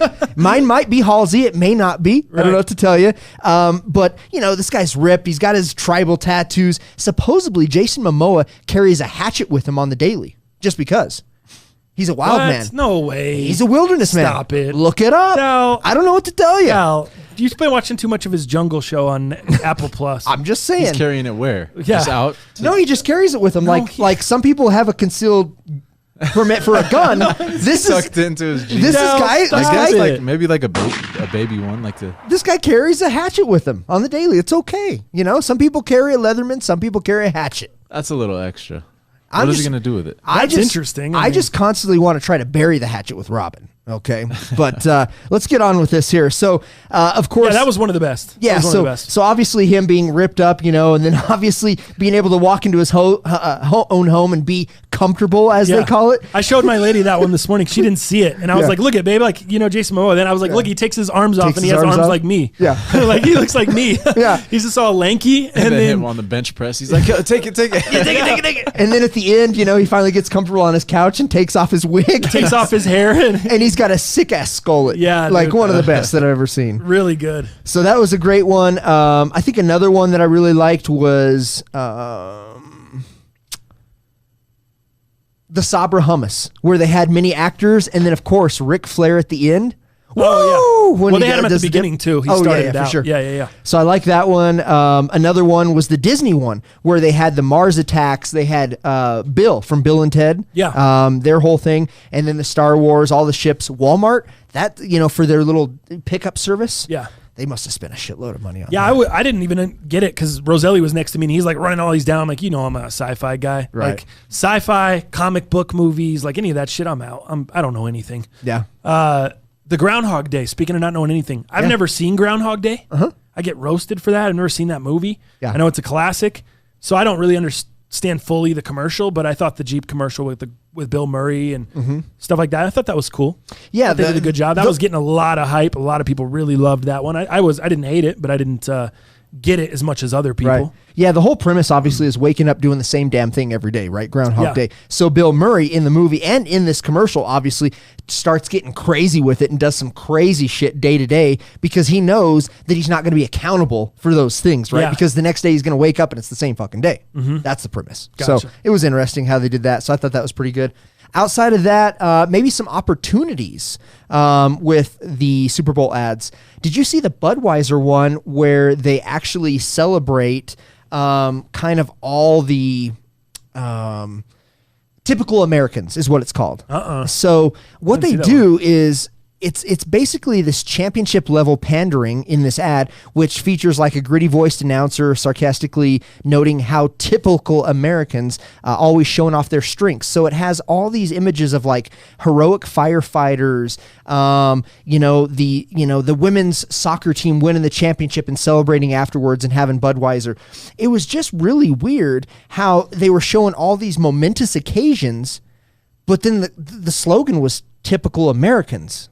So I didn't really understand that. So I think that was a lost in translation kind of ad because it shows all these heroic feats and all this, but it's like typical Americans. So I thought that was a little weird, maybe even insulting, but and condescending maybe a little bit. So I just didn't understand it. I didn't like the Loretta, like where it was like talking about the old memories. Don't forget that she does this. Don't forget that she does this. That shit was just sad as hell. It felt ill-timed. Like I'm trying to watch the game and then you're telling me about like this older dude who's coming to face his mortality, but his wife already died and he doesn't want to forget the things that she did and how she did them. And like that almost just makes me, I mean, people can mourn however they want to mourn, but I would never mourn like that. I wouldn't want to be reminded of how hard would it be to move on with life like that? Like that's just, I don't know. I didn't enjoy that commercial. I thought it was too long. I thought the music was too slow. It didn't make me want to go reminisce. It made me like, it just felt like it didn't fit. That really, so I wasn't a fan of that. Yeah. What about the Cheeto one with MC Hammer? You can't touch this. I didn't think it was that great. I didn't either. It was all right. It was weird to have MC Hammer just kind of show up like that. It seemed more like early 2000s to me. Like, yeah, it seemed a little late. The funny one, the one that I laughed at, and it might have been because I just smoked a joint, but the one I cracked up at, and it's very underrated because it was in the very beginning of the Super Bowl, so a lot of people might have missed it, was the Snickers. Fix the world. Oh, yeah. Where they try to feed the world a Snickers. The Snickers bar in that big old hole. And then the people taking a selfie just fall off the edge of the cliff. I love that because I love when those people get mauled up by animals when they're jumping the tiger's cage and they're trying to take a selfie like a dumbass. Yeah. And they get mauled up or they do something stupid. They're hanging off a cliff to take a selfie and they fall to their death. I just thought, for some reason, that Snickers one got me. Yeah. I thought it was funny. I tell you what, then if you think that's funny, then go to Hawaii or go to Disney World. The imagination of the selfies that are taking at those two places are just unimaginable, man. I didn't see the Post Malone commercial, but I heard it got a lot of good reviews. The Bud Light one. Did you see that one? He had two of them. I'm talking about the one where they kind of go inside his head. Both of them were going inside his head. It's the same thing. Okay. Yeah, one of them, the main one that was really cool was he was in a grocery store, right? And he ends up taking out all the aisles of food because the premise of it was that these people were inside his head, and the people that were inside his head were all tattooed on the face just like him. Gotcha. And telling him, hey, decide between Bud Light or the Bud Light Seltzer. And then in his head, they were like, well, go ahead and take both. You're rich. You can do it. And it's kind of like this back and forth, and he's knocking down all the shelves and whatnot. You're rich. You can do this. And then eventually he goes ahead and gets both is the decision. But yeah, I mean, it was pretty cool how it was done, but Post didn't really speak in either, Gotcha. which is kind of interesting. Because I saw some clips on Twitter, like when they went inside his head, all the people had face tattoos. You got face tattoos, neck tattoos, the whole thing. Yeah. That, so I think a lot of people were big fans of that one. The Mountain Dew. Zero Sugar with Bryan Cranston. The Shining takeoff. Yeah. We heard a little bit about that because we were listening to an interview the other day with the McCourty twins, you and I. On Jim Rome, yep. And they were talking about the commercial had been shot. And so I was kind of expecting it, but I think they did an awesome job with that one. I saw that on a lot of worst lists too. Really? Like, yeah, I guess, I don't know. People weren't a fan of that. But that wasn't on my worst list. It looked expensive. Worst list for me, I mean, the worst of the worst. I hate Facebook. You know me. I can't stand Facebook. That Facebook group commercial was absolute trash. I'm pissed off that Chris Rock was in that bitch. I'm pissed off I that know. he took their money. I'm pissed off that any Rock took It their rocks. money. Who do you expect? Yeah. It's just I thought it was Stallone, weird that they Stallone had took the money. I hated that. The political ads during the game. Yeah, that was weird. Usually you don't see. That's what so I was many going to of say. those. Yeah, the Super Bowl ad for the stronger, safer, and more prosperous Donald Trump's campaign ad, and then you had also Mike Bloomberg for president's ad. Those are, I don't know. I mean, I know you have a lot of people watching, and your audience and that. I get it, but they just really bring down the it was vibe. weird. if you The ask me. vibe. Yeah. What about the John Cena, Jimmy Fallon? Did you see that one? The Michelob Ultra? Oh John yeah, Cena's Jimmy I thought Fallon? that one was killer, dude. I know, me too. And that was on like a lot of the worst lists too. I'm Really? like, what? I thought that was pretty killer because Jimmy Fallon didn't want anything to do Jimmy with works it out. with any physical exertion, Yeah. and then all of a sudden he's like kind of digging it because he's got a reward of that beer every Exactly. time. I thought it was great. I did too. I And John thought they- Cena was pumped. He's like a little coach at the end. Yeah. I thought it was great. I'm with you. I thought that was a good one. But yeah, that was on a lot of the worst lists that I saw this morning. Yeah. So I didn't really get that. Do you have any more? Or are you kind of... No. Actually, no. The one thing I wanted to hit on, did you see the Tom Brady thing? I did. So there was a cryptic tweet that he put out after we went off the air last week, our last show of the week.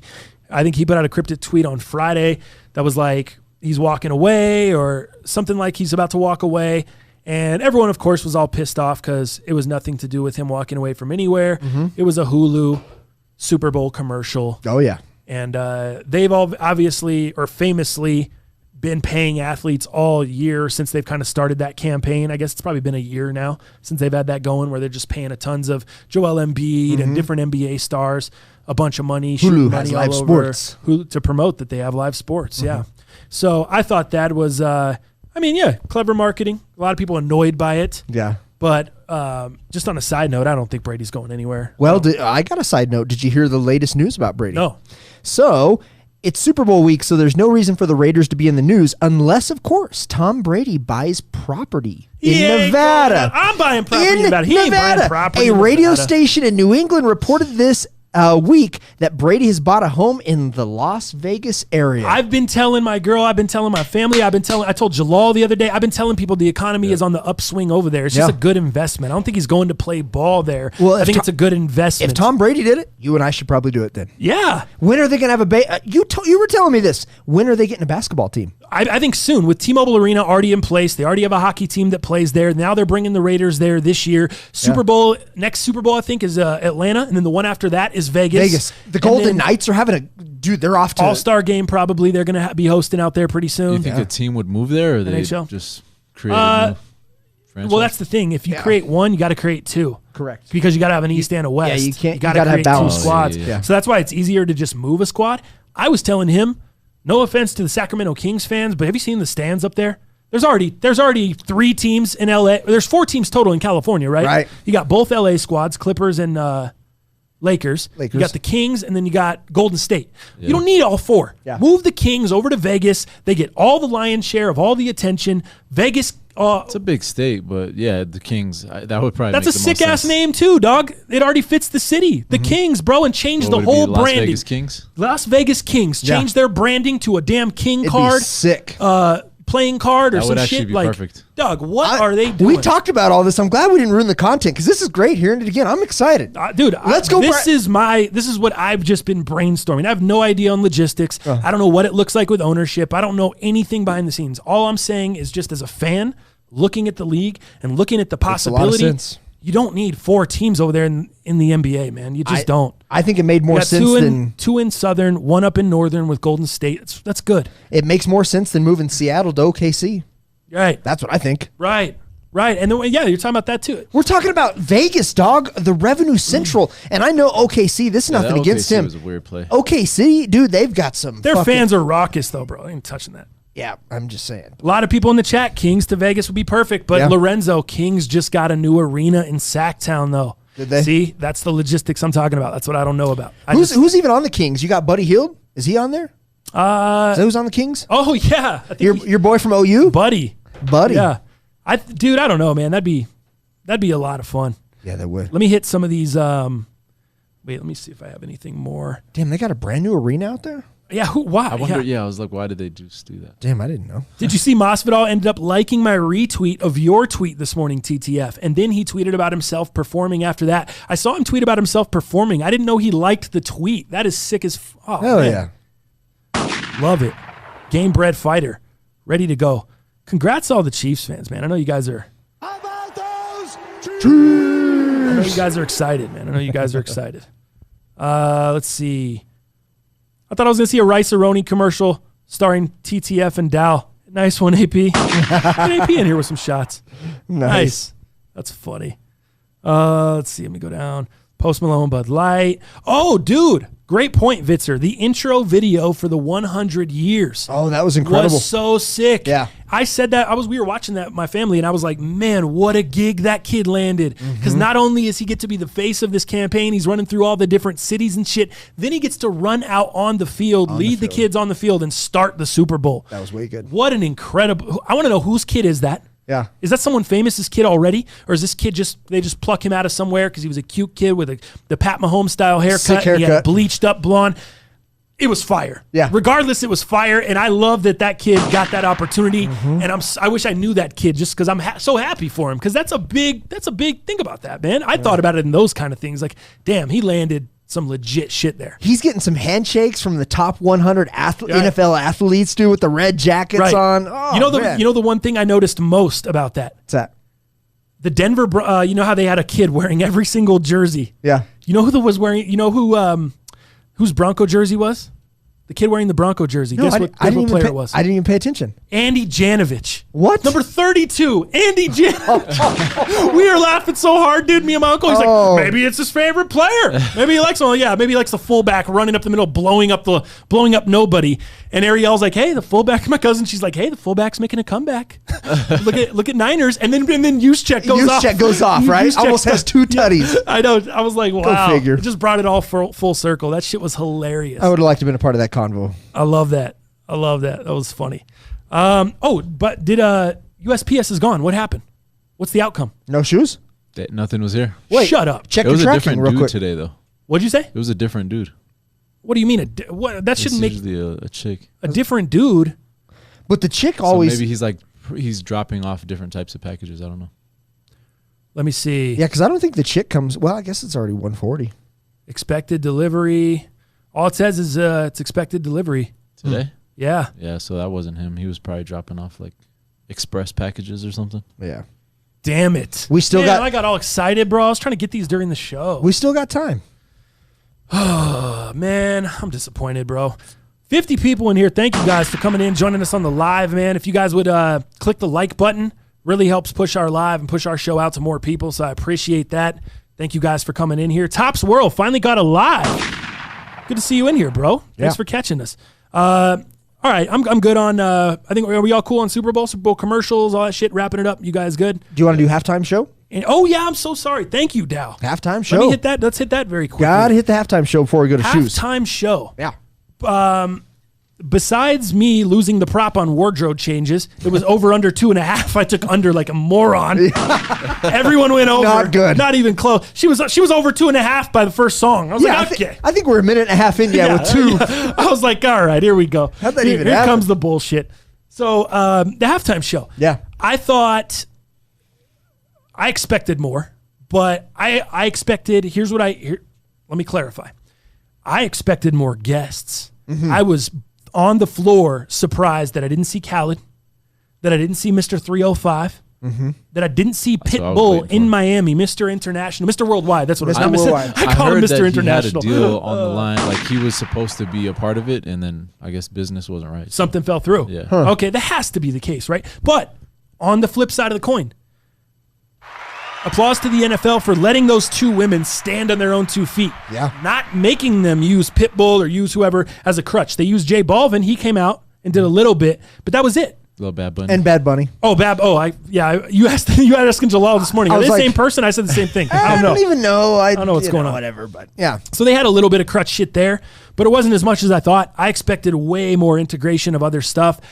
I wasn't a fan of the mix. I liked how it was like an international flavor, an international. But I thought they should have done that with certain songs, and they should have let them slow it down at times and really sing. Yeah. Really let them Prince it out or Beyonce it out, or really just kind of, instead it was just hard hitting, dance drums the entire time. And it was just this tempo, the whole show. So, which was nice for dancing and nice for energy. Thing, just that Miami music scene. Which that's what I think. Yeah, the traditions. I mean, you look at Shakira. Shakira did when she was in the gold with all her dancers. Yeah, that was a very, very traditional Colombian dance that is known for the steps and the feet and the progression in which it does. So, I mean, dude, there was tradition with it. There was great dancing. There was there was tributes within it. I think, again, knowing your demographic, knowing where you're at, knowing your, people who's viewing, I thought that was splendid, man. I really did. And they look good, dude. I thought Shakira, nothing against J-Lo. J-Lo, 50 years old. Shakira, 43 years old. They both killed it, but I thought Shakira took it. Shakira looked good, dog. Shakira. Oh, man. A lot of people are wondering about the tongue thing. Millions. And this is what I thought when I saw it.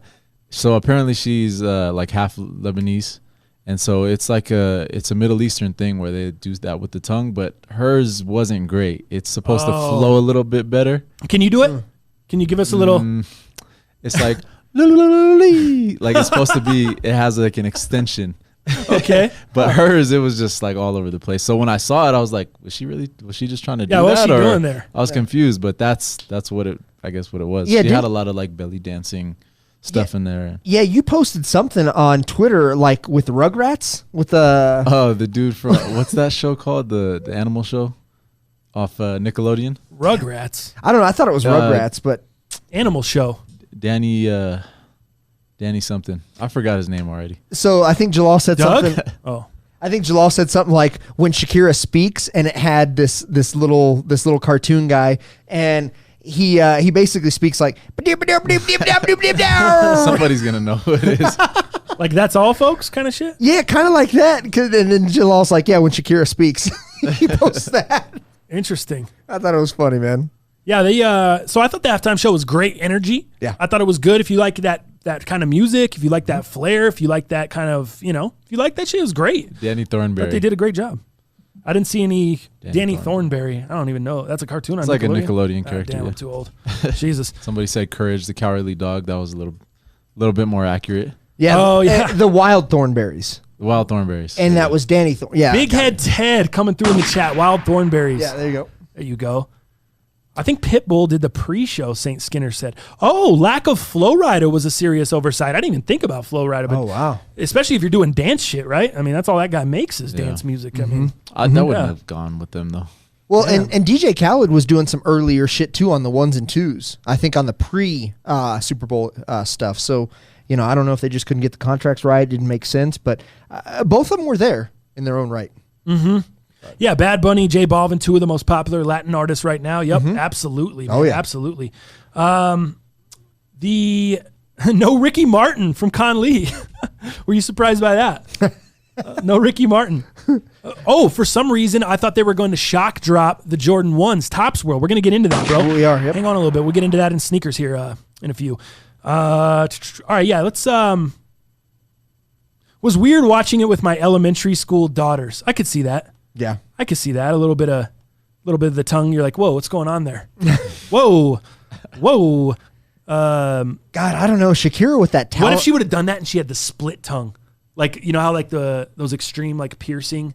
Oh yeah, they have like a split tongue. What if she would have done that? Dude, she probably would have broke Twitter. I would have been out. It would have been like that lizard. Have you seen that, Jalal? Like people split their. Oh my gosh. No more Super Bowl for me. I'm out. Oh shit. I'm turning it off. I'm scared. All right, let's do.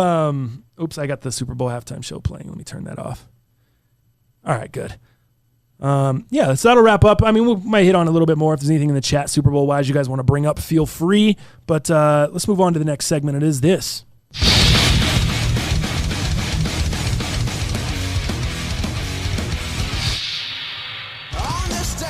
All right, y'all. On this day in sports history, February 3rd, 2001, the XFL debuted. And the Las Vegas Outlaws beat the New York/New Jersey Hitmen 19-0. And the Orlando Rage beat the Chicago Enforcers at 33-29. What do you know about the XFL? Dude, and I the remember debut? I remember the debut of the XFL. I was in high school. I think I might have been a freshman, and I just remember they were pushing the shit out of it. Hell yeah, they were. And if that fascinates you, man, go watch a documentary, or even if it doesn't really fascinate you, but you're bored, you're on a plane, you're looking for something new to watch, check out the ESPN 30 for 30. Mm-hmm. This was the XFL. Yeah. It's funny that they just came out with that maybe probably 3 years ago. And then 2 years ago, Vince McMahon says, yo, XFL's returning. We're starting this up. And I don't know why.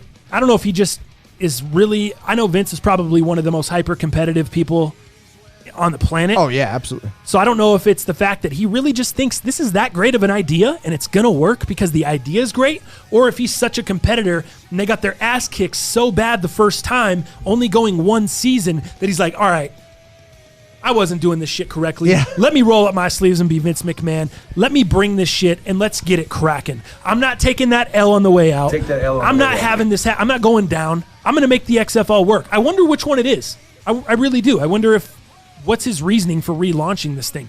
Because I don't think we're starved for football. I don't think the public is starved. I really don't. Right.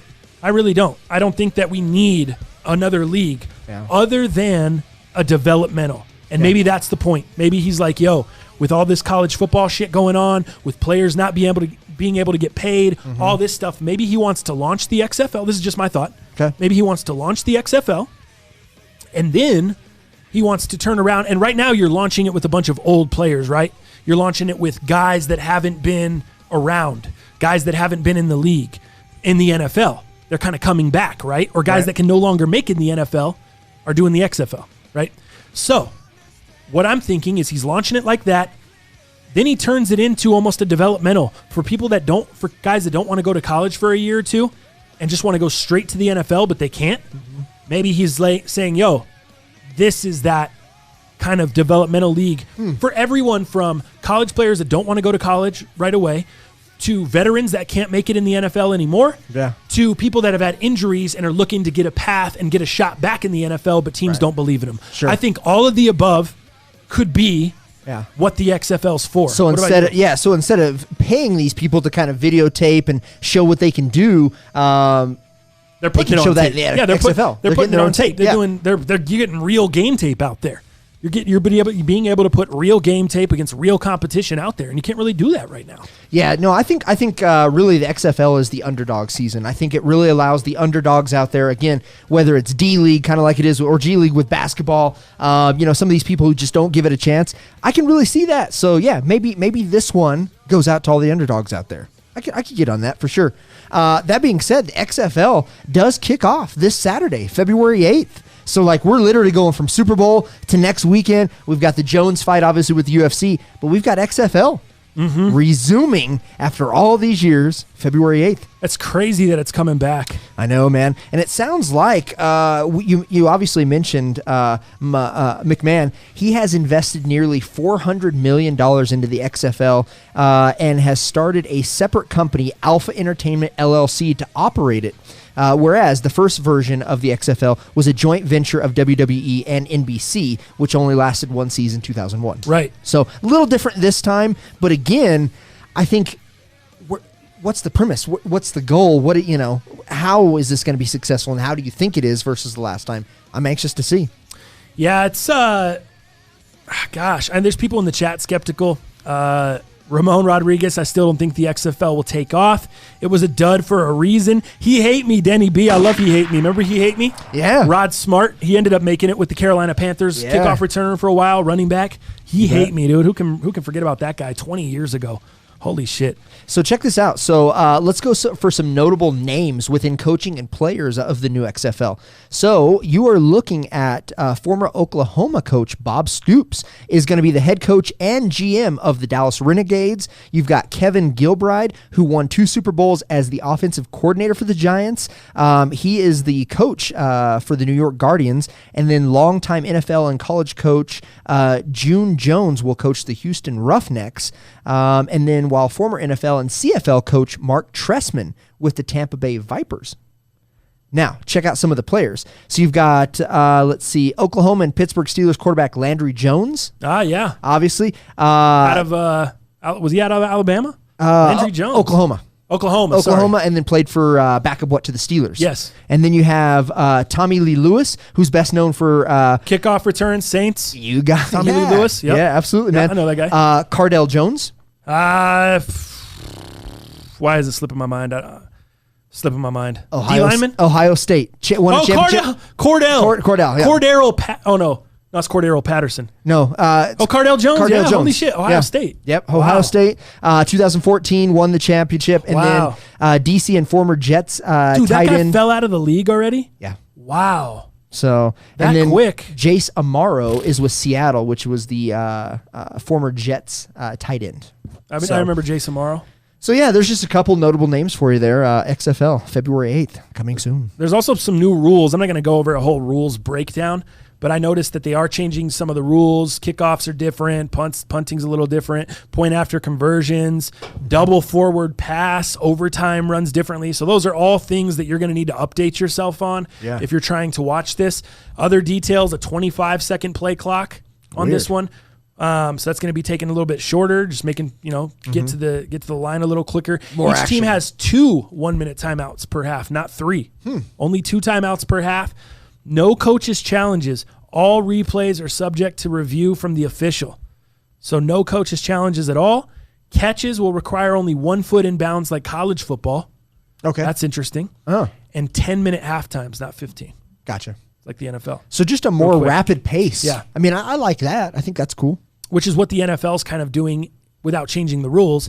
You see all the offenses that are coming in now, all the no-huddle, the quick stuff. There's a lot more college guys getting NFL jobs because they're trying to figure out that fast-paced offense. Shit, you saw how the Chiefs yesterday, dude. How do they rattle off all those scores in 7 minutes to go? Because Mahomes is so quick to the line. His little short steps, running back to the line so fast, getting them up to the line, getting them going, and catching them off guard. I was very surprised that the Niners were not more prepared for that, just watching film. Guys been doing it to everybody. That's the new modern day of coaching as well. Yeah. You know what I mean? With these young guys out there. So, So yeah, XFL coming back on Fox. So you got XFL this weekend coming back on Fox. You got the John Bones Jones fight Saturday night on pay-per-view. It's diving in heavy. Thought it was just the sneaker releases that were heavy this month. Jeez. Oh, they definitely are, man. The Most Unemployed podcast I think it's bankruptcy after this month for us. What do you think? Speaking of that, man, Most Underrated Mondays. Let's talk about that really quickly before we get into sneakers. Most Underrated Mondays is going to be a new thing that we're going to start doing. I think the first. So there's a text line. Is this right? Help me out, Dallin Jalal. I'm just trying to get this timestamp. Yep. Okay, I'm fully understanding it. So I'm fully understanding. We have a text line that people can text to get in on Most Underrated Mondays. And we're basically going to send them an alert. So you can go to mostunderrated.com, mostunderatedpodcast.com right now. Okay. The phone number will be on there, but I'll give it to you guys here. It's 720-500-6218. Send a text message to that number. You'll get the code for this week's release. We're just testing it out. We're testing out this text service, because it's getting harder and harder to reach your audience on social media. So we just want to be able to make sure we have contact with the people that want to stay up to date with us. No doubt. And so it's going to be a really, really cool thing for you guys, man. We're going to be dropping different pieces of merch, different items. Some stuff it may be one week it may be clothing, one week it may be a trinket, one week it may be like a different kind of item, and they're all going to be limited items for Most Underrated Monday. So we'll just be dropping every Monday. We'll have an item that's going to be limited, and we're not sure. We now have the text set up. We're shooting for next Monday. I'm not for sure if it's going to be, but if you're in the text, you'll be the first to know because each item is going to be limited. So they will sell out. They're going to be limited. If you're on the text, you're going to be the first to know. If you're not, whatever else is remaining after that, we'll put out on social media or whatever else. But that's kind of, and this isn't to say we're going to drop every piece of merch or anything like that, but it's to say, hey, we're going to be coming with Most Underrated Mondays. We got a bunch of products lined up, and we're going to be dropping a product for you guys every Monday. It will be limited based off of just what it is. Yeah. How much it costs us to make, how hard it is for us to get. that kind of stuff. But we want to keep it fresh for you guys. We want to make sure you guys are having fun with it and then add value to that. Sure. We're also going to be realigning the Patreon tiers. Yeah, so you guys you'll notice a little bit more and some changes to that as we get closer to dropping the Most Underrated Mondays. But there's already a couple of people that have copped the item we put in there this week, and it was just to kind of test it out. It's not to say that for sure an item's coming next Monday and it's starting, but it's going to be starting here within the next few weeks. So just stay locked, man, and keep a lookout for it. It's going to be a lot of fun, man. Yeah, I think this is going to be sick because it's like it gives people a chance you can subscribe to what you want to subscribe to. If you just want to get notifications about the podcast, we can put you on a little list where we'll send you the cast every week. If you want to know about merch drops, you can say, hey, just send me a text whenever you guys got some new merch, and then we'll put you on the merch list. Like it's pretty cool. And then if you guys have questions, you can text and be like, yo, question for Dow, question for whoever you got a question for, and we all have access to it. So we'll just shoot you a text right back. Yeah. Sometimes our DMs and all that kind of stuff get pretty broke at the end of the day. So this is just another way to kind of get information out and also get your questions answered. Stay in contact. Like sometimes the shit just gets too flooded. And like I said, my stuff's flooded from stuff that I don't even care about anymore. A real versus fake review with over 300,000 views that I did a year ago. You know what I mean? Like just stuff like that is just not you guys. Yeah. I'm getting flooded with people that are not you guys. Sure. And people that don't really care about genuinely what we're doing. They just, they caught me doing something else. Yeah. And it's not their fault. It's just, it wrecks my inbox. And then just to be specific also, again, we're trying to give more value to our patrons always, right? You guys are helping us obviously, pay for our mortgage here or our lease, whatever you want to call it. And not even a mortgage, it's just a lease, right? Sorry, man, I just sold my house. So mortgage is what it's all about. Man, but I'm 40. But that being said, keep your eyes out for new tiers. We think we're giving you some pretty good value, but we're always obviously trying to up the value and get better and be better and do better for you guys. So keep an eye out, man. Our guy Failbeast just hit us up from Australia. What? He just hit up the text line from Australia. Oh, nice. Also, shout out to Misha Mustakis. Can you just type that in the chat too, Jalal? Just type the number out. Oh, yeah, in the chat. Cool. Yeah. He'll put that in there. Misha was the first one to cop. Shout out to Misha. This week's drop. First one to cop. Misha's our guy. Bam. First one to cop. Yeah, so make sure and text us, guys. Just to go see what's in there. What's available today. We won't say what it is. Just go in there, see if you like it. If you do, great. If you don't, no big deal. Yeah, and this is the beginning, man. We're starting it out. We're getting different shit going. It's going to be a lot of fun. Shout out to Mish too, man. Make this shot, and I'll send another 5. He put 5 in the super chat. Bang, bang. You made the first one, so I think ball's back. All right, let me. Man. Give my guy some symbol over here. Yeah. Ball's back. That's the rule, guy. All right, let's see. Kobe. All right, here we go, Mish. Here we go. Let's go, guy. I'm taking the headphones all the way out. I'm turning the music all the way down. We're getting focused. Yeah! Let's go. Woo! Jalal, you got a slow-mo replay on that joint? Man, that was pretty. Yeah, there we go. I do have a replay thing, but I got to set it up. Yeah, please don't mess up the stream. It's not worth it for the replay. Jalal can't get kicked off the cast. Thank you, bro. I can't get kicked off the cast. Nice. Juro Style. Joe donates $7.77. Oh, wow. Thank you, Juro. What does he say? On this day, yesterday, Juro Style came into this world. Every 7 years, my birthday and the Super Bowl line up. Pretty cool. Yeah, just like I like that. It's kind of like leap year. Yeah. Like if you're born on leap year It's type Super shit. Bowl leap year. Yeah, that's cool. Every 7 years. Juro Style. Well, do I give you the ball back on that as well? I mean, you're 2 for 2. Too hot. I mean, it's too hot, too hot, lady. Gotta run. There we go. Let's 3 go. in a row. Give me a slow-mo. 3 for 3. Let's go, Kobe. Man, we're rich. A little late on the Kobe. Damn it. There we go. Oh my God, we're about to afford. We can afford all the releases this month now. I know, right? We're shooting like that, guy. Two Fly, Daniel I. Keep following those dreams, gents. Keep putting on for the city. Denver needs it. Love the podcast. Keep winning. P.S. I want to catch the live cast more often, but don't know what time y'all come on. Man, put this man on game. Let's give him a shout out for donating $10 to the cast, $9.99 for the super chat. Thank you, bro.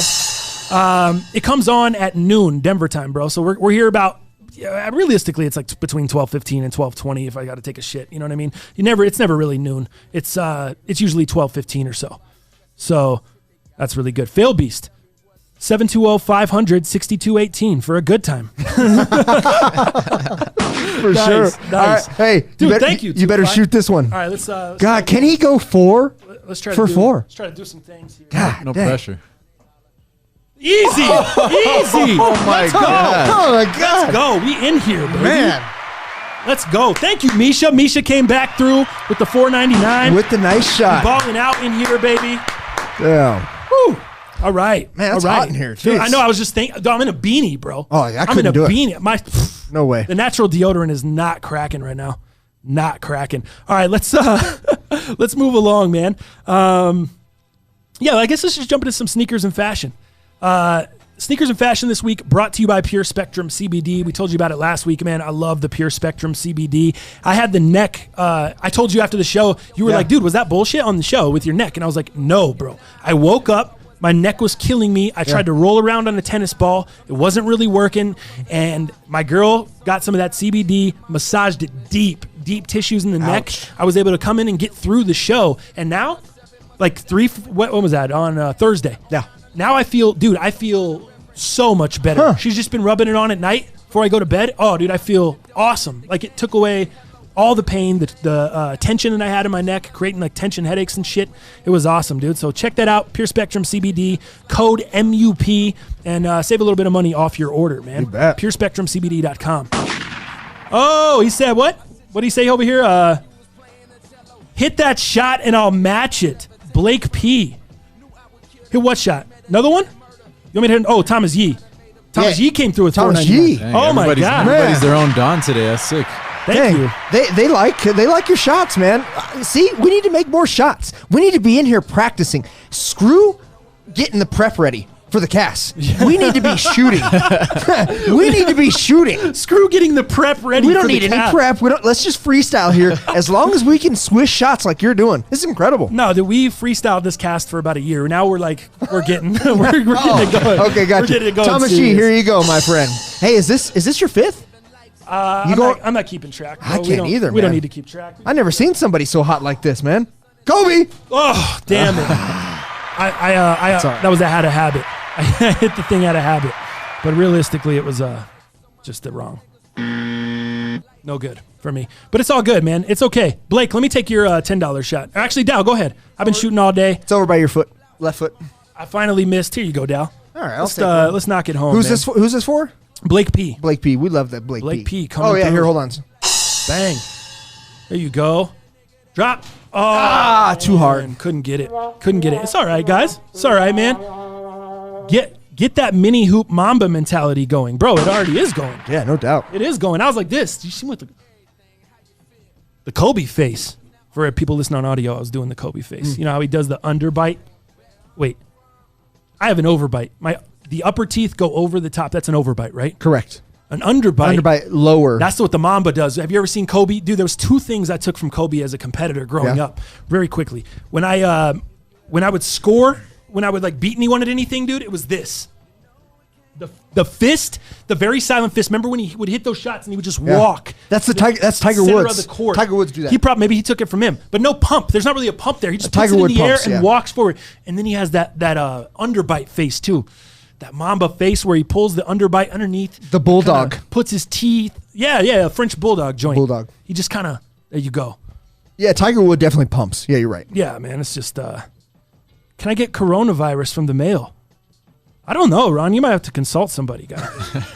I'm not an expert in that shit. I mean, I can answer some questions for you. I know a lot of shit, but that's the kind of stuff I don't really know. All right, sneakers and fashion. Let's start with this. I went to return some shoes on Sunday before the Super Bowl. Yesterday. I took the Ivy Park night joggers back to Adidas and returned them because they're a half size too big. You've got to go a half down in those at least. Some people might need a whole size down. Half down at least in those. You can't buy them anymore. So I took them back and returned them, and I'll just buy them. I'll just buy them on resale as soon as they're going back down. As soon as they come back down. Yeah, they're going back down around. I think they'll be back down around retail. So that's kind of the first thing. The second thing, I was going to return the Jordan 3 red cements, the red, the Unite. The threes. Unite joints. Yep. I What are you thinking on this? Because I texted you yesterday. I was like, hey, are you going to return the, while you're returning the Adidas, what's going on? You're like, actually, no.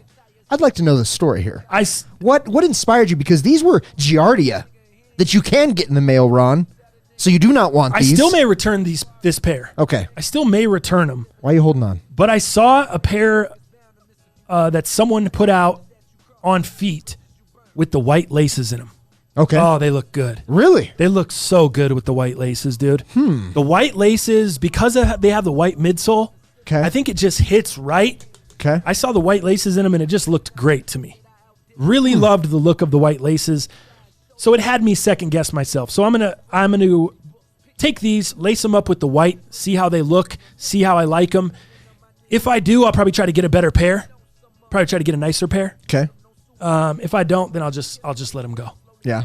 I'll let them go. What about if you get the Nike Shy pairs?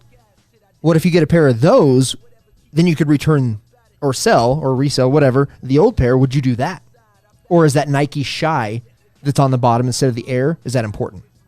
No. Because they'll be limited, but limited never means anything. It doesn't mean better quality or anything like that. I'd like to have that pair, but I like the. Did you see they also showed the actual images of it? The insole is actually completely white, and the Nike Air on the insole is made up of the subway system in Chicago. Did you see that? Yeah. So it's not just the Nike Shy. Yeah. It's actually color-coded for the subway system, which I think is pretty sick. Again, I actually like the Nike Air better. Now, that's just because I'm Chicago. I don't have any. I've never even been there yet. I'd like to go there. I think we're probably out on the All-Star. We haven't talked about it, but I think it's probably a little too late now. But I don't know. I kind of like that traffic system. But again, I keep my insoles nice anyway, so I don't know. Right. Tough. MJ was first with the fist bump. I took it from Kobe. I didn't take it from MJ. Right. I was little when MJ was doing his thing. I mean, I was young. I was a young cat, and I was more with it when Kobe was doing his thing. Late 90s, early 2000s. When MJ was doing it, early 90s, mid 90s, I wasn't as with it. You were in diapers. I mean, I wasn't in diapers, but I just wasn't cracking like that. I had an ADD the size of Texas. You know what I mean? Like I was couldn't pay attention to shit. Right. So, but yeah. So that's me. That's where I got it from. Vitzer, let's go. Shoot the damn ball and stay off my YouTube TV streams. LOL. It's your shot, big guy. I like that. Hey, get it back under control here. I like it. It's feeling good. Feeling the flow. Sure. Sorry, fellas. I've lost the touch. Actually, when you only lose the touch when you miss three. You hit three or four in a row. That was 4 in a row. He hit. Something crazy. Yeah, man. Yeah. Something cool. It's tough, man. It's tough on the show. You're doing the show and then you're just turning and shooting. Go ahead. Blake G with $4.99. Nice. Hey. Blake G, the Thank man. you, Blake. Appreciate it, man. All right, let's see. Kobe. Oh, that was so sad, bro. Around the rim. That was so sad. That was like you had the big ball. We have another bigger basketball in here, and that's what that one does all the time. Yeah, no doubt. Rolls off the back. It's all chewed up and messed up. My dog. Real quick, if you're texting the number, just drop your name so we know who you are. We get you locked in. There's like a bunch of people just like drop. drop. Yeah, drop your name in there. That'd be so. That's nice. So he can hit you back. Yeah, I'm hitting you guys back right now on the personals. Yeah, hell yeah. So yeah, that's kind of where I'm at on those. Okay. Strange Love dunks. Yes. I was gonna call a couple skate shops here to see if they were getting them. Mm-hmm. What did you find out?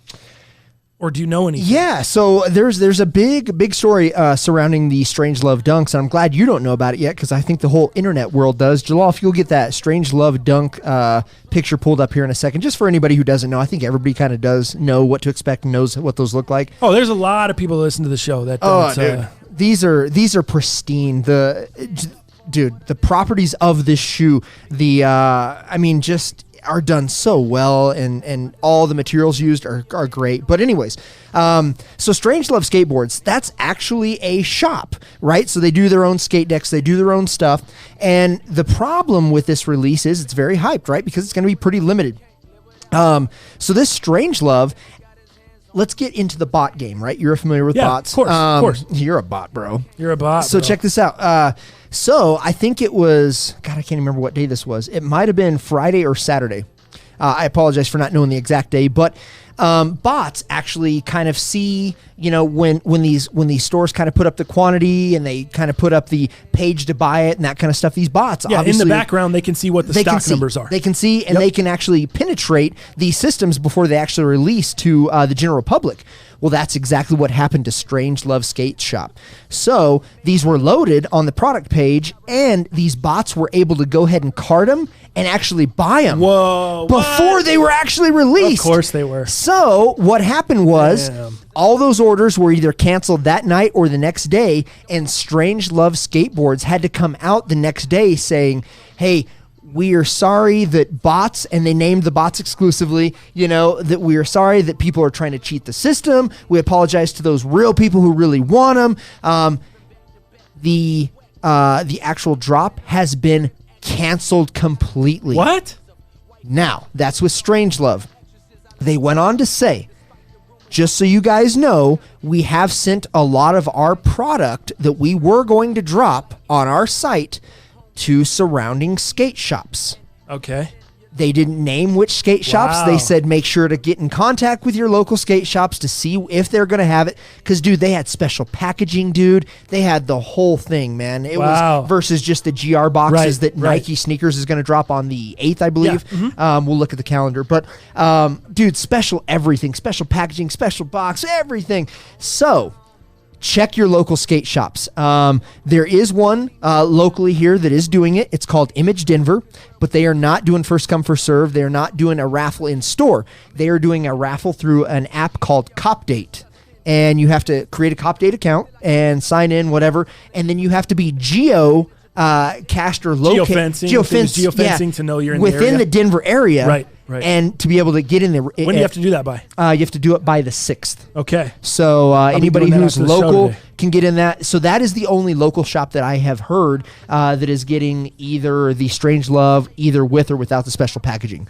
So that's the latest, man. So this shoe, already not even out, not even been released, is already causing a lot of controversy. And as you can tell by the way the shoe's done, Valentine's Day, the exclusive materials, the exclusive packaging, the box, a great shoe. This is going to be highly sought after. You're probably looking at resale over $500, even when the shoe actually does drop. I don't know what to expect, the difference between the GR version and the special packaging, but this is going to be a very limited shoe, and that just says, dude, Dunks are now the next best thing. What do you think really resale is going to hit on those? It depends. Like I said, Yeah. with just the GR stuff, I would imagine you're probably going to be between that $300 and $400. Special packaging could be over $500 pretty easy. Wow. Because I just think they're that limited. But that's the latest controversy with the Strangelove shoes. Interesting. The Strangelove Dunks, I should say. So you're going? Oh yeah, I'm going to get on the CopDate. Hopefully, you can get them locally. You said locally at Image, they'll hit us with the special packaging and shit. That's what I heard. Locally? Now, Okay. they haven't said that on Image's Instagram. Yeah. But that is one of the shops that is that was in line, Okay. according to Strangelove, to get some of the special packaging. Nice. I'm looking forward to that. One more time. Let's go, Misha. Misha the man. $10 in there, Dow. Are you wanting me to shoot at Misha? Or you want franchise? Should we do that? It's going to be too much of a All right, delay. I'll shoot it. There you go. All right, come on, Dow. Get in there. Come on, Dow. Kobe. Oh, Damn, man. too hard. Just a little bit too hard, bro. Pause. Yeah, that's unfortunate. It's Thomas Yee says Dow 303 Boards is doing it too. I just saw an IG post. Oh, nice. So as of yesterday, they weren't. So that must have just came out. So Thomas Yee, we're on it. Nice. We'll Look get at on that. it. Helping out some local cats. Yeah, for That's sure. what you're local. Listen to the show, man. The J Balvin custom Jordan 1s. Yes. Tops was talking about that earlier. A lot of people thought those were about to drop. Yeah. I thought those were going to be the sneakers. Those were going to be the ones to During drop. the Super Bowl drop when he came out. Yeah, I mean, I was one of those guys refreshing my sneakers app as well, refreshing my Twitter feeds just to see. A lot of people were saying this is just kind of a one-off, a custom. It is absolutely not. This shoe sounds like it is going to release. For me, I would like to buy it, and I would sure resell it. Like, I don't want to be a reseller. That's not usually who I am. It'd be a great collection point for me. There's nothing appealing to me about this shoe. It looks like I made this shoe in kindergarten where you had those special scissors that cuts around that toe box to give you kind of the mountaintops. Like, I absolutely hate that. I think that is the worst look. Oh my God, do you have that shoe? Yeah. Do you have the shoe? Put it up. Pull that shoe up. So people can see. Yeah, it looks like I made that in kindergarten, dude. The colors, I kind of get a graffiti vibe, but at the same time, I don't vibe with those colors. There's just nothing of importance to me for that. You talking about the Balvins? Yes. Okay. The deconstructed tongue, I mean, yeah, it's cool. Like, I like when they do deconstruct things. Shout out to Off-White. I like the smiley faces. There, you've got it on one tongue, and then you've got it on the sides, the back sides, the back heel of each shoe. But yeah, look at that toe box. Doesn't it look like that's a kindergarten project? Yeah, it would be 100% resale for me for sure. And you're a Jordan 1 guy. Yeah, through. I wouldn't rock You those. think these are gonna have resale? No, that's what it would be if they were to like. Oh, I think they will. They'll be more limited than not. So yeah, absolutely, they'll have resale. In the mid, the mids are coming back heavy too. They're going crazy with the mids. And I don't like the Jumpman tongue. The smiley face tongue is cool. It is a mid, right? It's a mid tongue. Yeah. The Jumpman tongue is a mid tongue. Yeah, I think it's a mid. It looks like a mid. But yeah, there's nothing that I really wanted about this. J Balvin, I don't, like I said, I confused him with Bad Bunny. I said, aren't they the same person? So again, there's nothing for me with that as well. Were you surprised there was no, after like the past few years between Adidas and Nike with the halftime shock drops, are you surprised that there wasn't anything this year at all? Well, there wasn't last year either. Remember, we were trying to get the Travis Scotts. The year before that was the Timberlake joints, right? The free throw lines. This on feet doesn't look as bad. Yeah, you're right. Yeah, the on feet does look better for sure. I didn't notice the smiley looks way better in this photo. The smiley's got like a little crazy eyes. I think that's his little logo with the lightning bolt or whatever. It says Energia. Energia. Oh, nice. I thought it was He's barbed got a wire. chain like that too. Energia. With the eyes, yeah. Say that now. What is it? Is it Energia? Energia. Energia. Oh, you rolled the tongue. Energia. Oh. Yeah, see? Was he getting it? Yeah. Kind of. Energia. Energia. That was got more. You could even more Spanish than I do. Yeah. You're kind of going. I know. I could do it any way you want. You're starting. You want to roll the R's? You want to do the? You want to do the Roselli? Russian. You're starting to get a little Russian. I could do them all. Energia. You had a little Russian accent before the show. Did I? I think I forgot what you were saying. Me too. Damn. So yeah, okay, that's good. Pull up the. Look at the back. Yeah, those are. I'd probably still sell them, but I'd have to see them in hand. It's so hard to tell, Yeah. It's so hard for me lately. Like, I shit on shoes in pictures, and then I like them in person. There's shoes I like in pictures, and then I get them in person. I'm not really a fan, so it's hard. I'd have to see them in person. Like you said, Jalal, the on-feet shot doesn't look bad. The on-feet looks better than them just sitting there. When Balvin was wearing them last night, yeah, that looks bad. That looks real bad. For me, I don't know. We'll see when we get the official pics or some people styling them. Damn, it is snowing like a mug out there, bro. Holy. It is. Those are big flakes. Coming down, just blowing around. All right, pull up the All-Star joint, Jalal. Let's go over this All-Star release calendar very quickly, and we'll get out of here. Holy crap, the show has flown. Yeah, it looks like a bunch of coronavirus out there. That's what it looks like to me. Why? Looks shitty. Explain that. Just shitty. Yeah, it just looks shitty like coronavirus. Like I could go out there and freeze my dick off, faint, and probably die. 41 likes, 51 people watching. Who are you 10 people? John King. Topps World, that's a flip shoe. John King, them joints going to fly in Florida. I could definitely see that, John. For sure, Good John call, King. bro. No doubt. John, you better buy 6 of them. Flip them all. Dirty DJ. The cutout ruined him.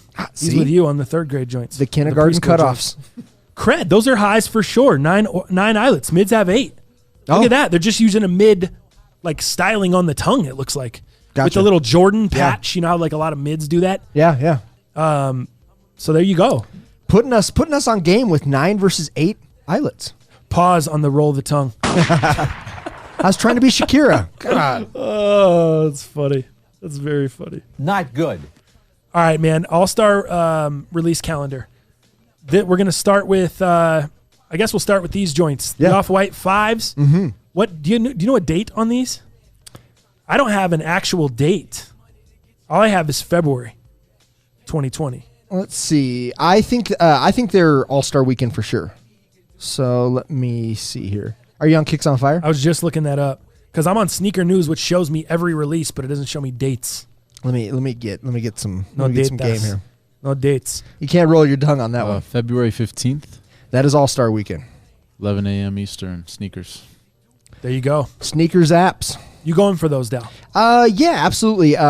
Is it a flip for me? It damn well might be, for sure. I don't know. I've seen some pictures of On Feet. I'm not a big fan of the circle in the actual tongue, which is new. It just looks like it was like punched out. I think that shit's kind of hard because it gives you something to pull the tongue up with. Yeah. Kind of like a Jordan 6. Mm-hmm.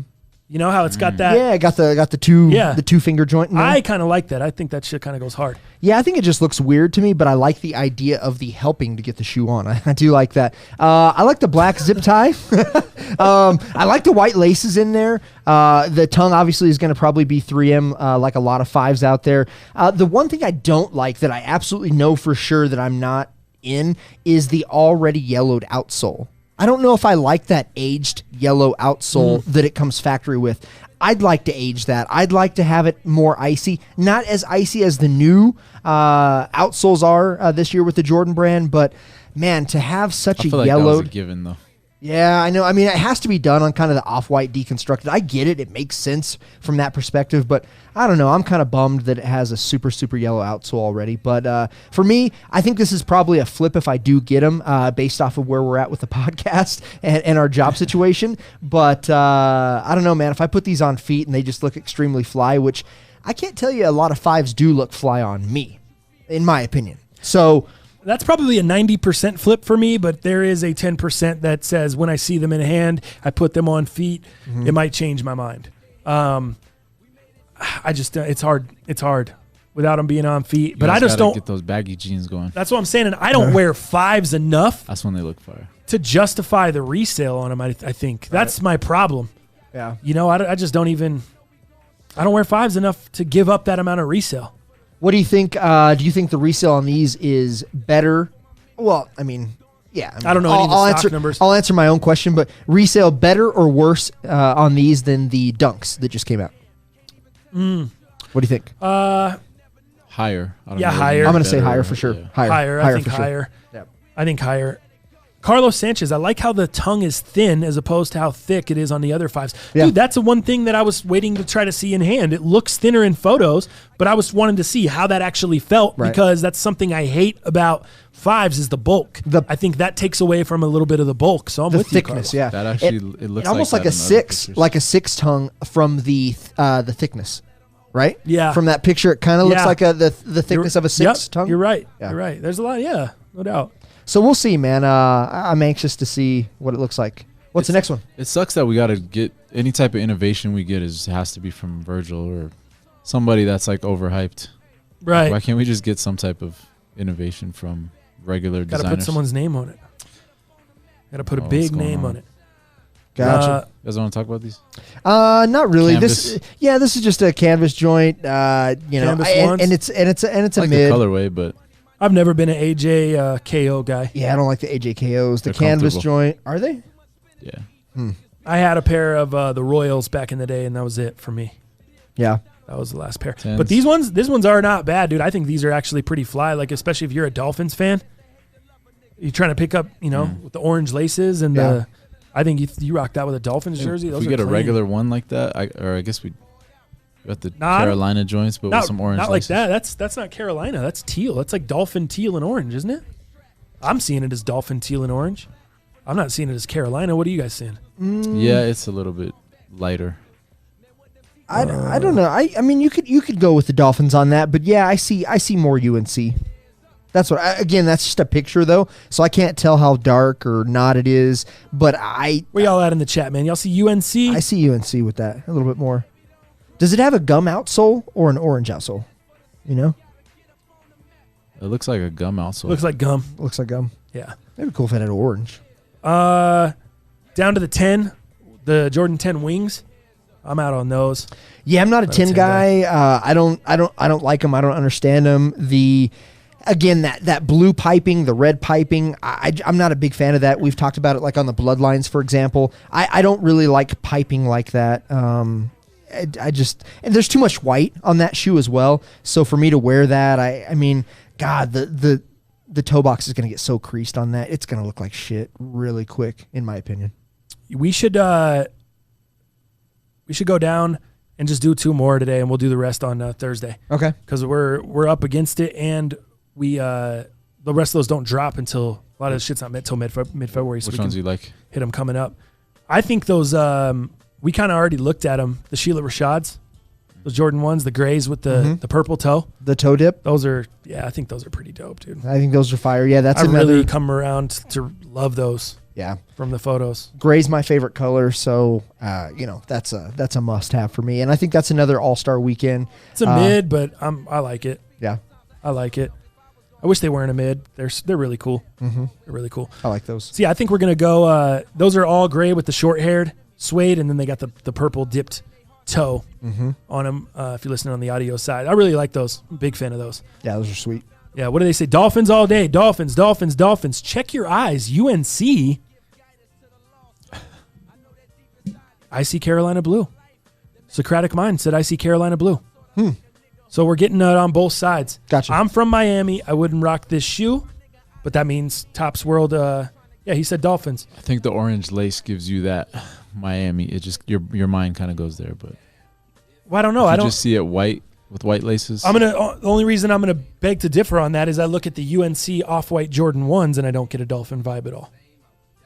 And they have bright orange laces they come with. So I don't know. I think they're Dolphins, fellas. Gotcha. What are we going with next? What about the UNC to Chicago Black Air Jordan 1? I'm all in. That was the one, the women's pair? UNC to Chicago Black Jordan 1? That's the only one I know of. That's what he has to be talking about. Yeah. The women's pair. Yeah, right here. Yeah, bro. That was the pair we were supposed to have in today. Yeah. Early for you guys. And unfortunately, I got excited. I thought USPS was coming through. I thought that's how we were going to close the show today. But unfortunately, it's not how we're going to close the show today. Yeah. So that's a little bit unfortunate. No, I think that pair is great. I'm hearing the materials are great on that. Really, really nice. And it may be, I think it's going to be a little bit more limited than what we all think. But they do have a full size ranging all the way up to, is it size 14 or size 15 in women's? Do you remember? I thought it was a 14.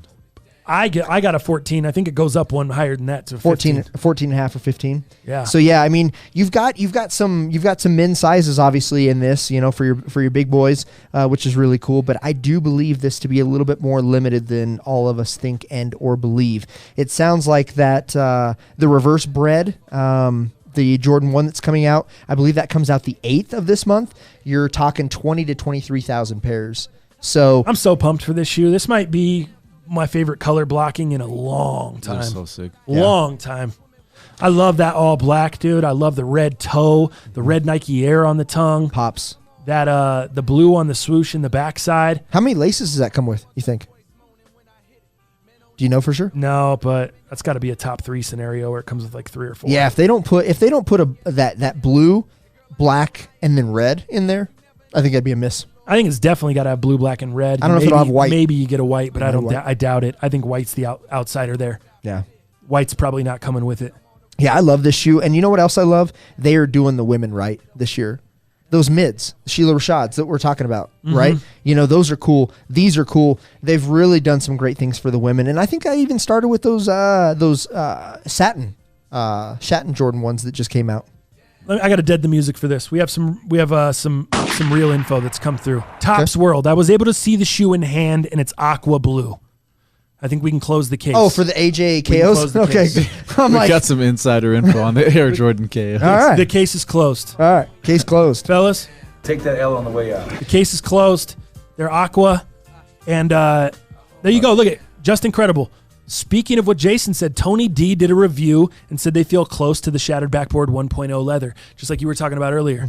So that's what you were seeing as well. I'm interested to see. I can't wait to get the pair early or later today. Follow me on IG, man. I'll put a little thing up on IG, and I think this is one we're gonna do a sneaker review for. Oh yeah. We're gonna have Conley to. says no extra laces. Oh what? Not one pair. Conley says $1.99, no extra laces. Are you trolling, Conley? Thank you for the $1.99, bro. No extra laces, not one What? pair. Oh, bro, we need to get Ropley Supply coming through heavy. Yeah, no on the doubt. sponsorship. Wow. That's why we're going to do a video, because we're going to show you what should have been done. No shit. Give me the ball. Let me close this on. Give me the rock. Give me the rock. Oh, it's over by your book bag, eh? Got it. Let me close this on a. Let's close this on a good. Close note. this on a dunk, eh? Good note here today, man. Way too hard. Oh my god. Wow, that was Terrible job. Be by on me. the mark. Gosh, dude, I was just so I was feeling it earlier, man. No, he's not. He's not kidding. He's not being facetious. Damn, bro, that sucks. I wish you were being facetious. Oh, that sucks. No laces at all. Yeah. Maybe they are going to be mad limited. Maybe they're going to be weird like that. Could be. Not mad limited, but more limited. I might just buy my pair on resale after I see yours. I just want to see them first. If I'm going to pay over $300, Jefferson Jr. leather hang tag, no laces. Leather hang tag, though. Maybe that's what you're talking about, speaking to the leather quality on it. Maybe that's why you don't get no laces, because they're like, fuck you. We're going to give you guys some good, really good leather quality. Fuck you and your laces. Then you know what you got to do, right? You got to keep the hang tag on when you wear them. No. Reason.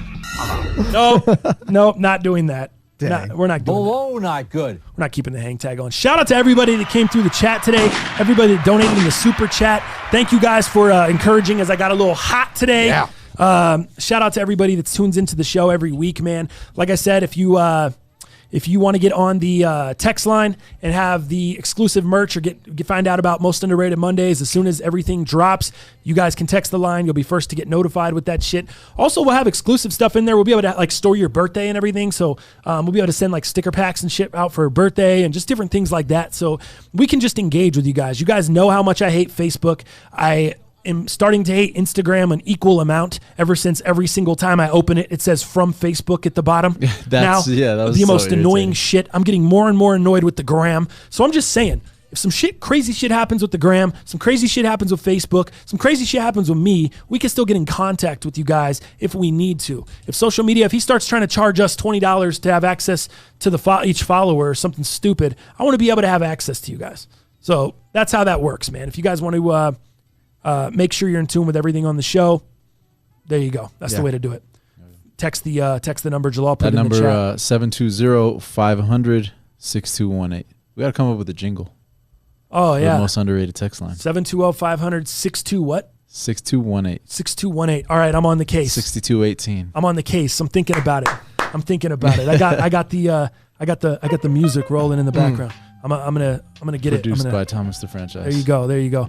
And on that note, man, thank you guys for coming through today. Be on the lookout for that sneaker review. Make sure you're following on socials at OMG It's TTF, at Dal Palantonio, at Jalal Sully, Sully. Sully. Jalal Sully. Suleiman. Jalal Sully. Hey, don't do that. Jalal Sully, because he's gully. You're giving out my government. All right, man. And on that note, we will see you fools Thursday.